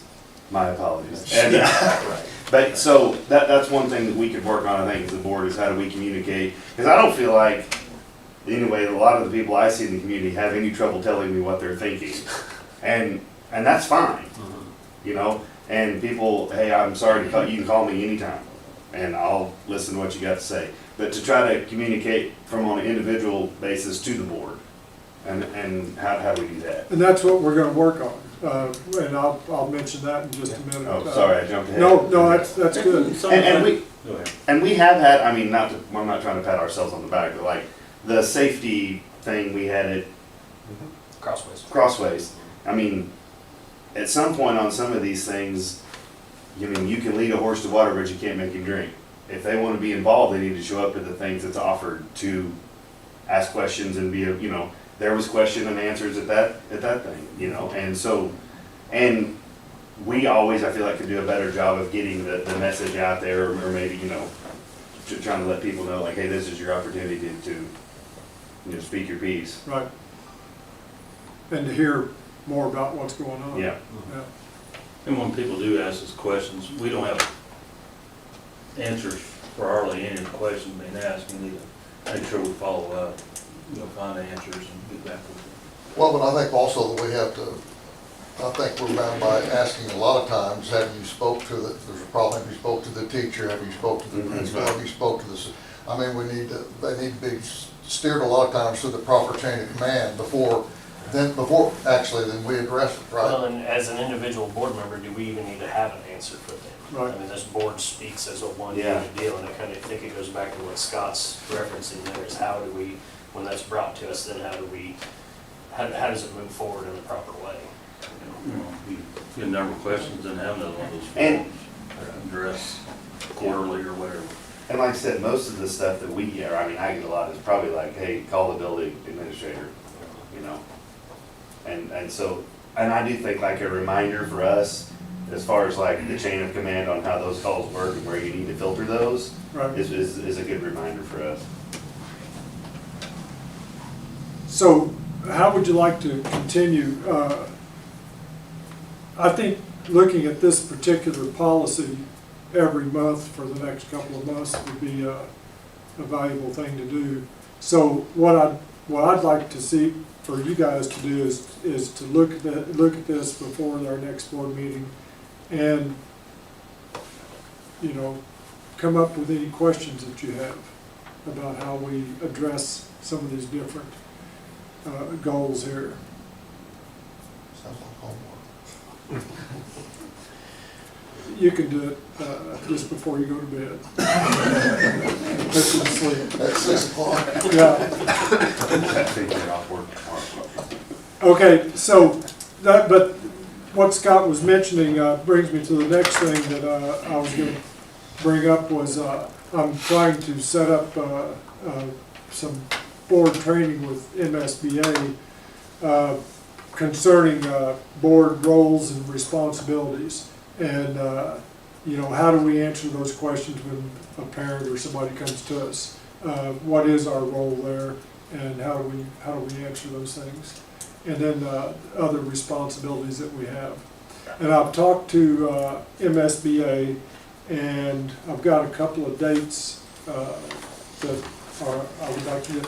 And so, with 2 new board members, the thinking was, in talking to MSBA, was give a couple of board meetings, this one and the May meeting, and do it after the May meeting so that you have a couple of board meetings under your belt.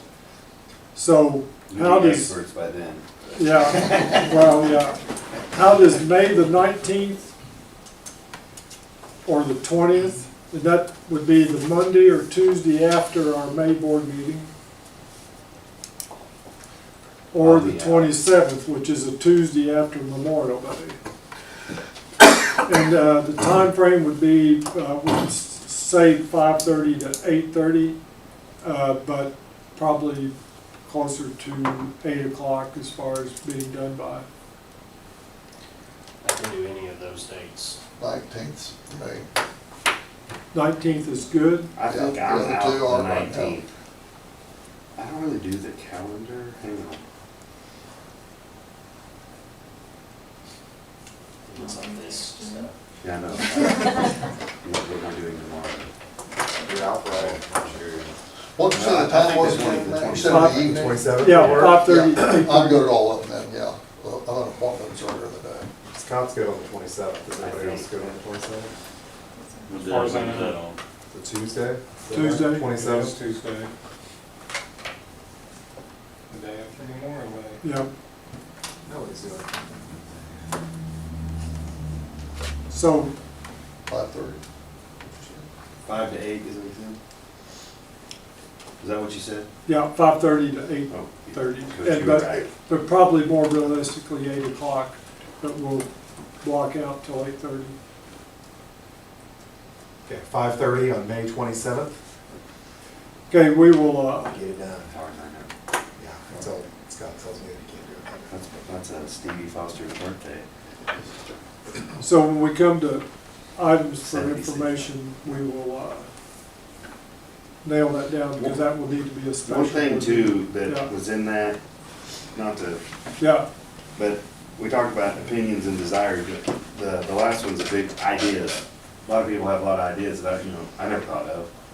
And I don't know how that would work, like a brainstorming situation with the public, but I mean, I don't know. There's crazy As far as things like that people bringing you ideas. I don't know, it's in there. I mean, to maintain awareness of attitudes, opinions, desires, and ideas. So if we have a topic of whatever, how do we get those ideas from the public to us? Well, the public also, and it's not talked about much, but the public can put things on the agenda. Sure. Yeah, that was gonna be, The ability. that was gonna Yeah. be my thing, like, if somebody does come to you with an idea, and like, well, I think the board should hear about that, then that's when you tell them, Mr. Gum, I'd like it on the agenda, and we can talk about it. Yeah, and that's happened before. Yeah. you guys definitely have a say in the agenda. Will they be present, like it's something they need to be present for, or are they, or Not we necessarily. are responsible But- to bring it? Okay. I mean, if it's. Probably it would be good if they were, yeah. It kind of depends on if you want it on the agenda to speak for them, Yeah. or if they want it on the Yeah. agenda to Speak for themselves. speak for themselves. Gotta be careful about people just throwing out ideas and saying, expecting us to. Yeah, no, that's. Without them showing up, without them having some investment in it, I'm good for the 27th. All right, Ready? ready. More policy, these are all revisions. We had an ad hoc policy committee meeting last week with Matt and Coach Colley and Adam, and went over a lot of revisions to current policy. Nothing really earth-shattering, a lot of it is already established law that we just need to make sure our policy reflects that law. A lot of it came from Senate Bill 727. One of them that, and you guys can jump in anytime, but I did want to highlight the one that we kind of took a little bit of time on. IGCD reflects Senate Bill 727. Laws regarding virtual courses and the district's responsibility to provide extracurricular activities.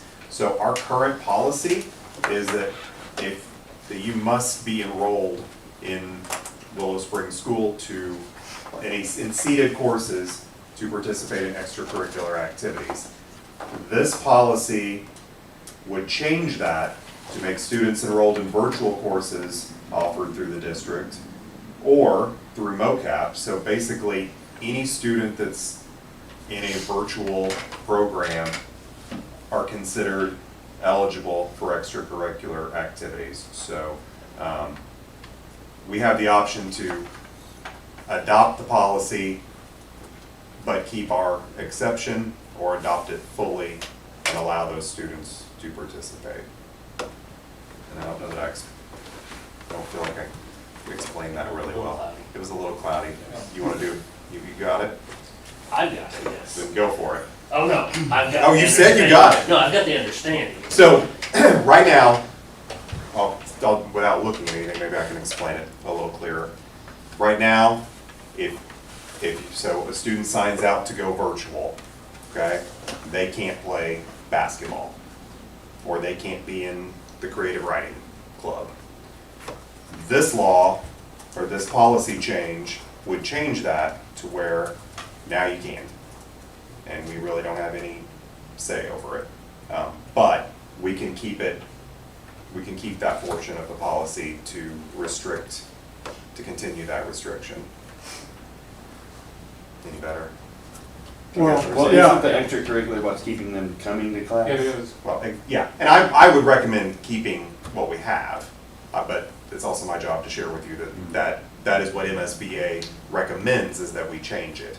But they also gave a provision that if you don't want to change it, you don't have to, and I would recommend us sticking with what we've already got. So what that's saying is that if a kid wants to stay home on the computer, Yes. then if whenever basketball practice starts, then they can show up and play basketball, but they never step foot in the school, basically. Correct. Yep. Is that only if this passes, or did this already pass? This is already passed. This is a policy Yeah. that we're going to adopt for us to.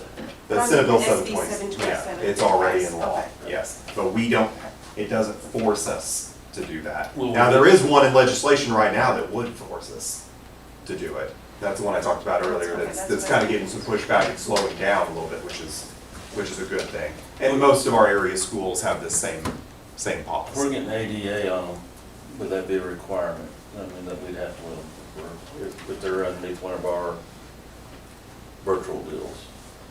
We don't have, I mean, Right. yeah, I'm just saying if we did, and we're getting ADA, then. well, that's a different conversation, yeah. I mean, that's a different But conversation. If we're getting some- ADA for it, then that's a different, to me, that's a different conversation. Right, but I mean. But right now, we're not. However we set it up, whether we go down the road in the future, this kind of sets that up for that if we go back to some virtual classes. Yeah, we would need to look at that. So, my recommendation would be to adopt the policy revisions with the exception, and we can adopt this revision, I just need to make sure MSBA knows that we want to leave that part out and keep what we already have in place. I'm fine with that. I have no issues with it. Yeah, I don't see letting them go virtual and then getting the benefits of playing Yeah, sports. I'm very I'd say much that. opposed to that. Same. Coach, how do you feel about it? Okay, so but how are we gonna word this? You will still adopt all the policy revisions. We will just make sure MSBA knows to leave that section alone. That's just a part of the policy. Okay, and all you need is our consent? I just need your consent to make the revisions. Okay. Yes, Okay. yeah, So it doesn't need to be in the motion. no, no. As you will approve policy revisions as presented, and I presented it to you with that portion staying the same. Okay. Staying out, we're not. Right, we're not messing with that. Does that make sense? Yes. Okay. Good?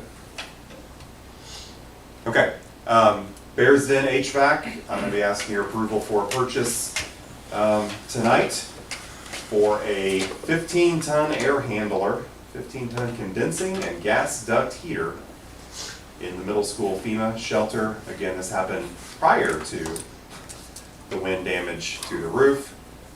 Darn it. Quotes include all equipment, labor, materials, and crane. Price also includes integration of the building automation controls and fresh air requirements for the FEMA shelter with associated air products in Springfield. This is Wood Mechanical with that bid. That is the only bid that we received, and really the only people in our area that can do this kind of work. So I'm gonna ask for approval.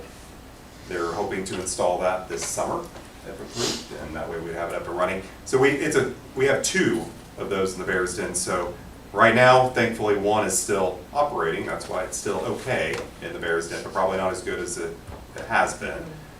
So we'll put that one in. And again, it's good to do that HVAC audit to see how long we have on the second unit that's up there. So is this just replacing one of the two units? One of the one that is broken, yes. So has it been checked to make sure that it hasn't been a lightning strike? It's just wear and tear, it just wore out? It just wore out, yeah, Okay. unfortunately. I'm just seeing Yeah, the that's a insurance- great thought, yeah, That's the insurance guy, yeah. absolutely. Power surge, anything Yeah. like that? Yeah. Anything? Anything? Don't turn and put a burn on. That wind damage just came at just the wrong time. Now, in talking to Mike Bailey, it's old, it's. Yeah, they were installed with the It's building. getting to be at that age where things are gonna go bad.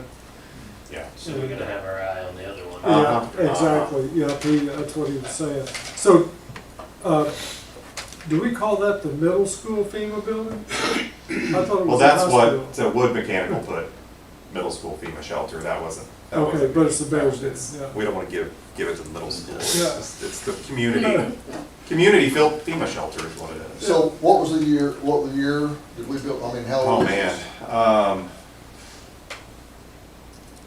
early 2000s? I mean, I can't, Just after we graduated. I can't remember it not being there when I started working here in 2002. And I feel like if it wasn't already built, it wasn't came in ever real really quick. big. It When was you guys being graduated? built, I think it was being built about that time. So, yeah, somewhere in that range. So it's probably 20, 23, 24 years old. So, So it makes it a lot of expectancy on the. yeah. So, any other HVAC questions for me? And they're the only company that is qualified. For that type of job in our area, yeah.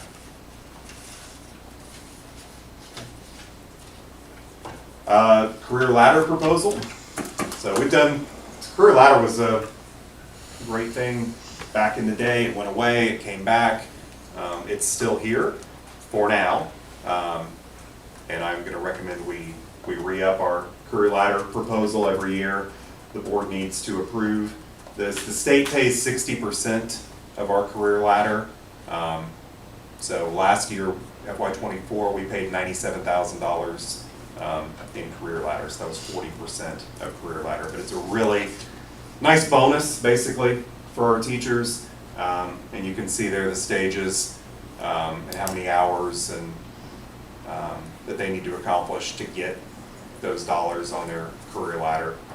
But the way our teachers are woefully underpaid as it is, and this gives them an opportunity to make a little summer money and get some money that they can add on to their contract.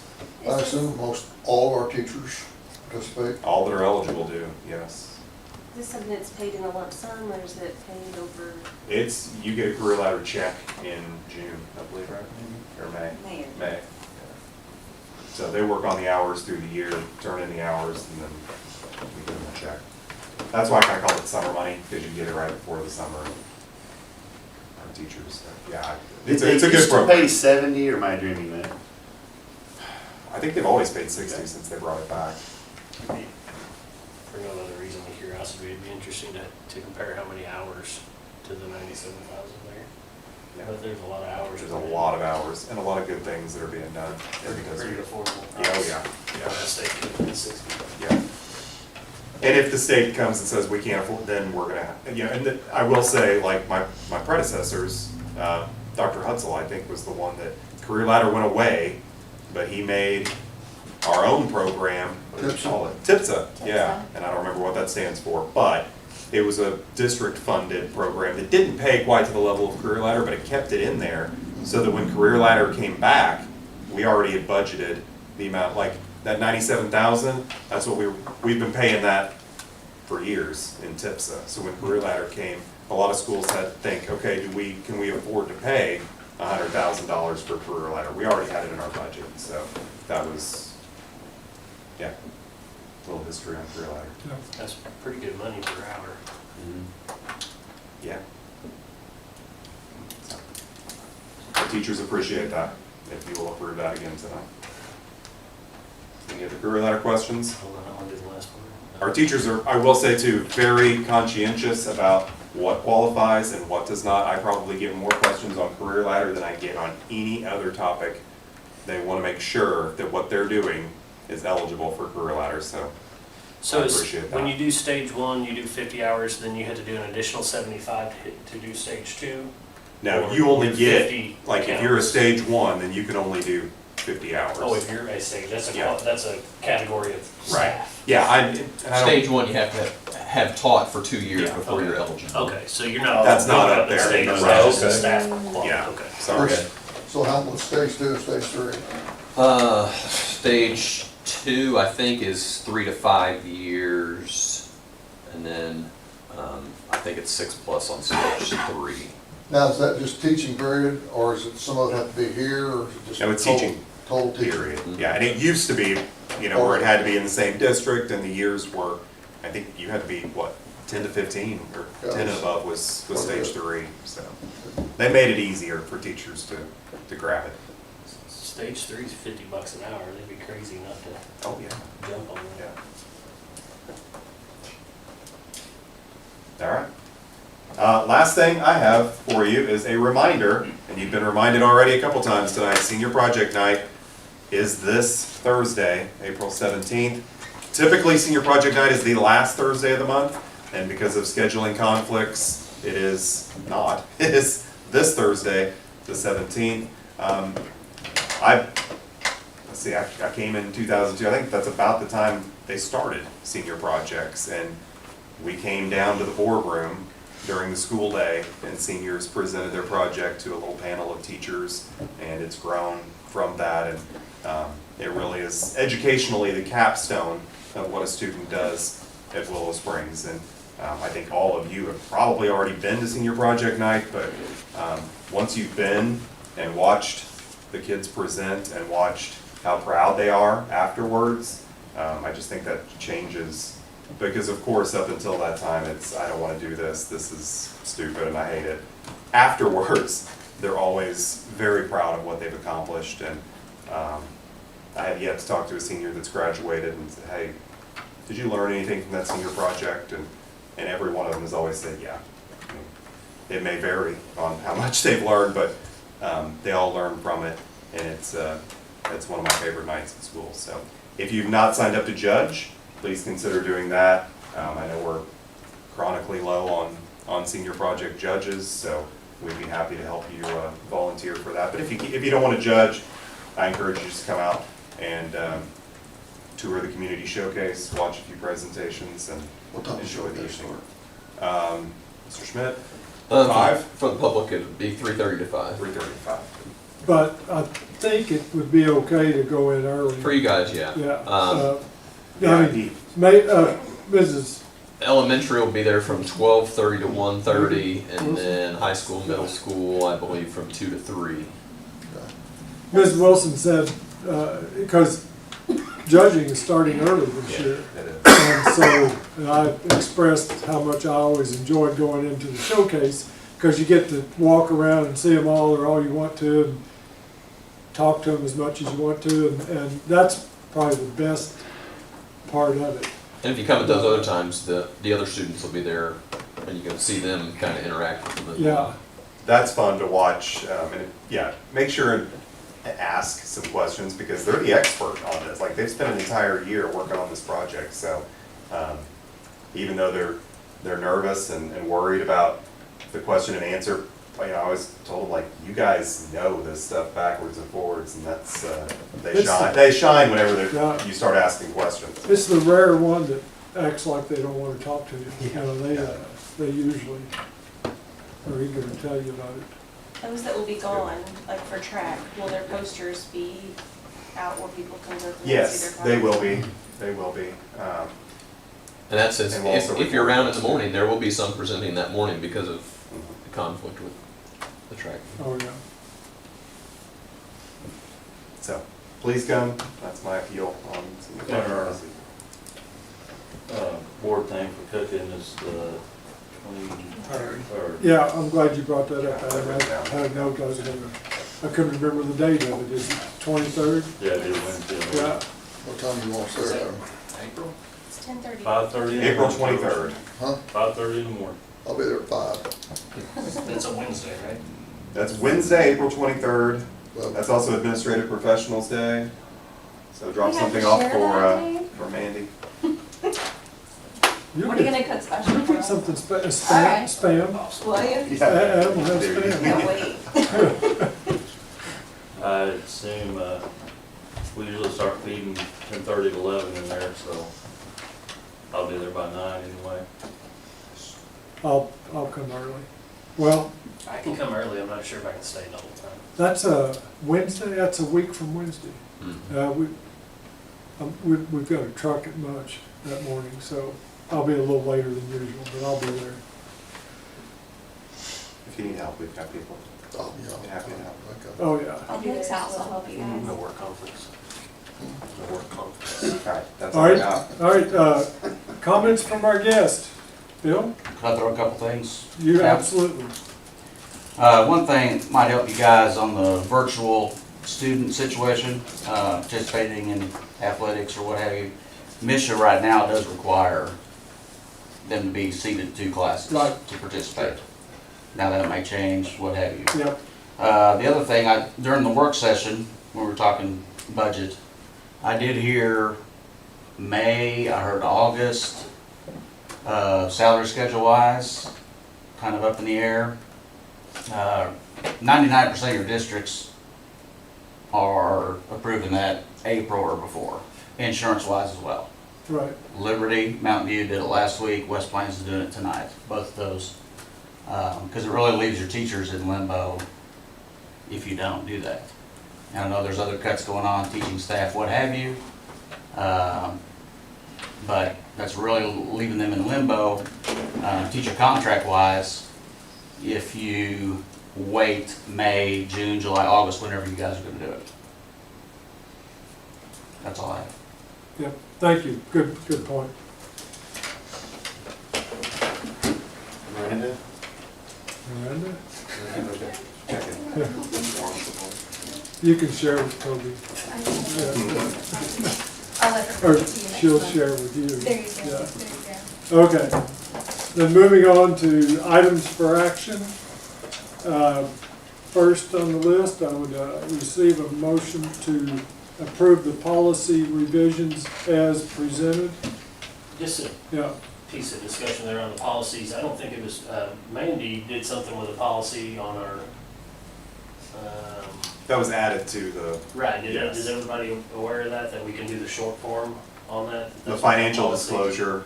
We have to approve Short it every form. 2 years, that way when board elections come, and then, or just when you guys have to fill out your personal financial disclosures, you fill out the short form instead of the long form. So when I've done that, I've submitted my short form and then they made me go back and do a long form. They shouldn't have, because we approved that back in 23, so this is like. Is it because she's new to the You have board? to do that too. The first one, you had to do one? Both times. Both times. That's weird, because we approved it in 23, so we should be good, because we're gonna approve it again this year, so. We'll find out what's going on there. yeah, I think last year, I think I did the short I form. think I did short form last We year. do that every year? We do Yeah. it every year? It's due May something. It says it's good every 2 years, Make sure you but won't have to do it again. Yeah. What is, I can't remember. I've got to look at it again, but there's what's some. any age? I immediately got In there, this. actually. Missouri, Missouri. Missouri Any Ethics city, Commission. any Any city, city. okay. So we have to go. Is that, That may be did you send us an email? your first Good thing. rodeo. Could've done. Sorry, Mac, I got a sidetracked on that there, but, Yeah, I'll check on your notices, but you guys should have filled out the short form. but yeah, That's good what reminder the for packet everybody was to get for. that done. And then we had to go back in and. Okay. I mean, you guys are done, so, but. Back to a motion for, so moved. Second. motion's made and seconded on adopting the policy revisions as presented. Any discussion? All in favor? Aye. Aye. Opposed? We're skipping the bus. Would receive a motion to approve the career ladder plan as presented. So moved. Second. Motion's made and seconded. Any discussion? All in favor? Aye. Aye. Okay, I don't think we need to do anything here, do we, with the YMCA? No, we do not. Okay. Then I need a motion to set a special meeting for MSBA board training for May the 27th at 5:30. So moved. Second. Motion's made and seconded. Any discussion? All in favor? Aye. Aye. I got logged out, sorry. If you were looking up the screen. HVAC is the only other thing I need. I'm not sure that was on there. It's not, but, So, okay. yeah. So I need a motion to approve the HVAC purchase as presented. So moved. Second. Motion's made and seconded. All in favor? Aye. Aye. Opposed? Okay. Now, we need to go into executive session, so I need a motion to go into executive session Can I ask the reason that why we're going into executive session? to discuss superintendent evaluation. Okay. Unless you don't want to. Okay, thank you. All right. Motion, So, motion's made, Second. seconded, all in favor? Aye. Aye. Opposed? Well, we need to do a roll call. Aye. Aye.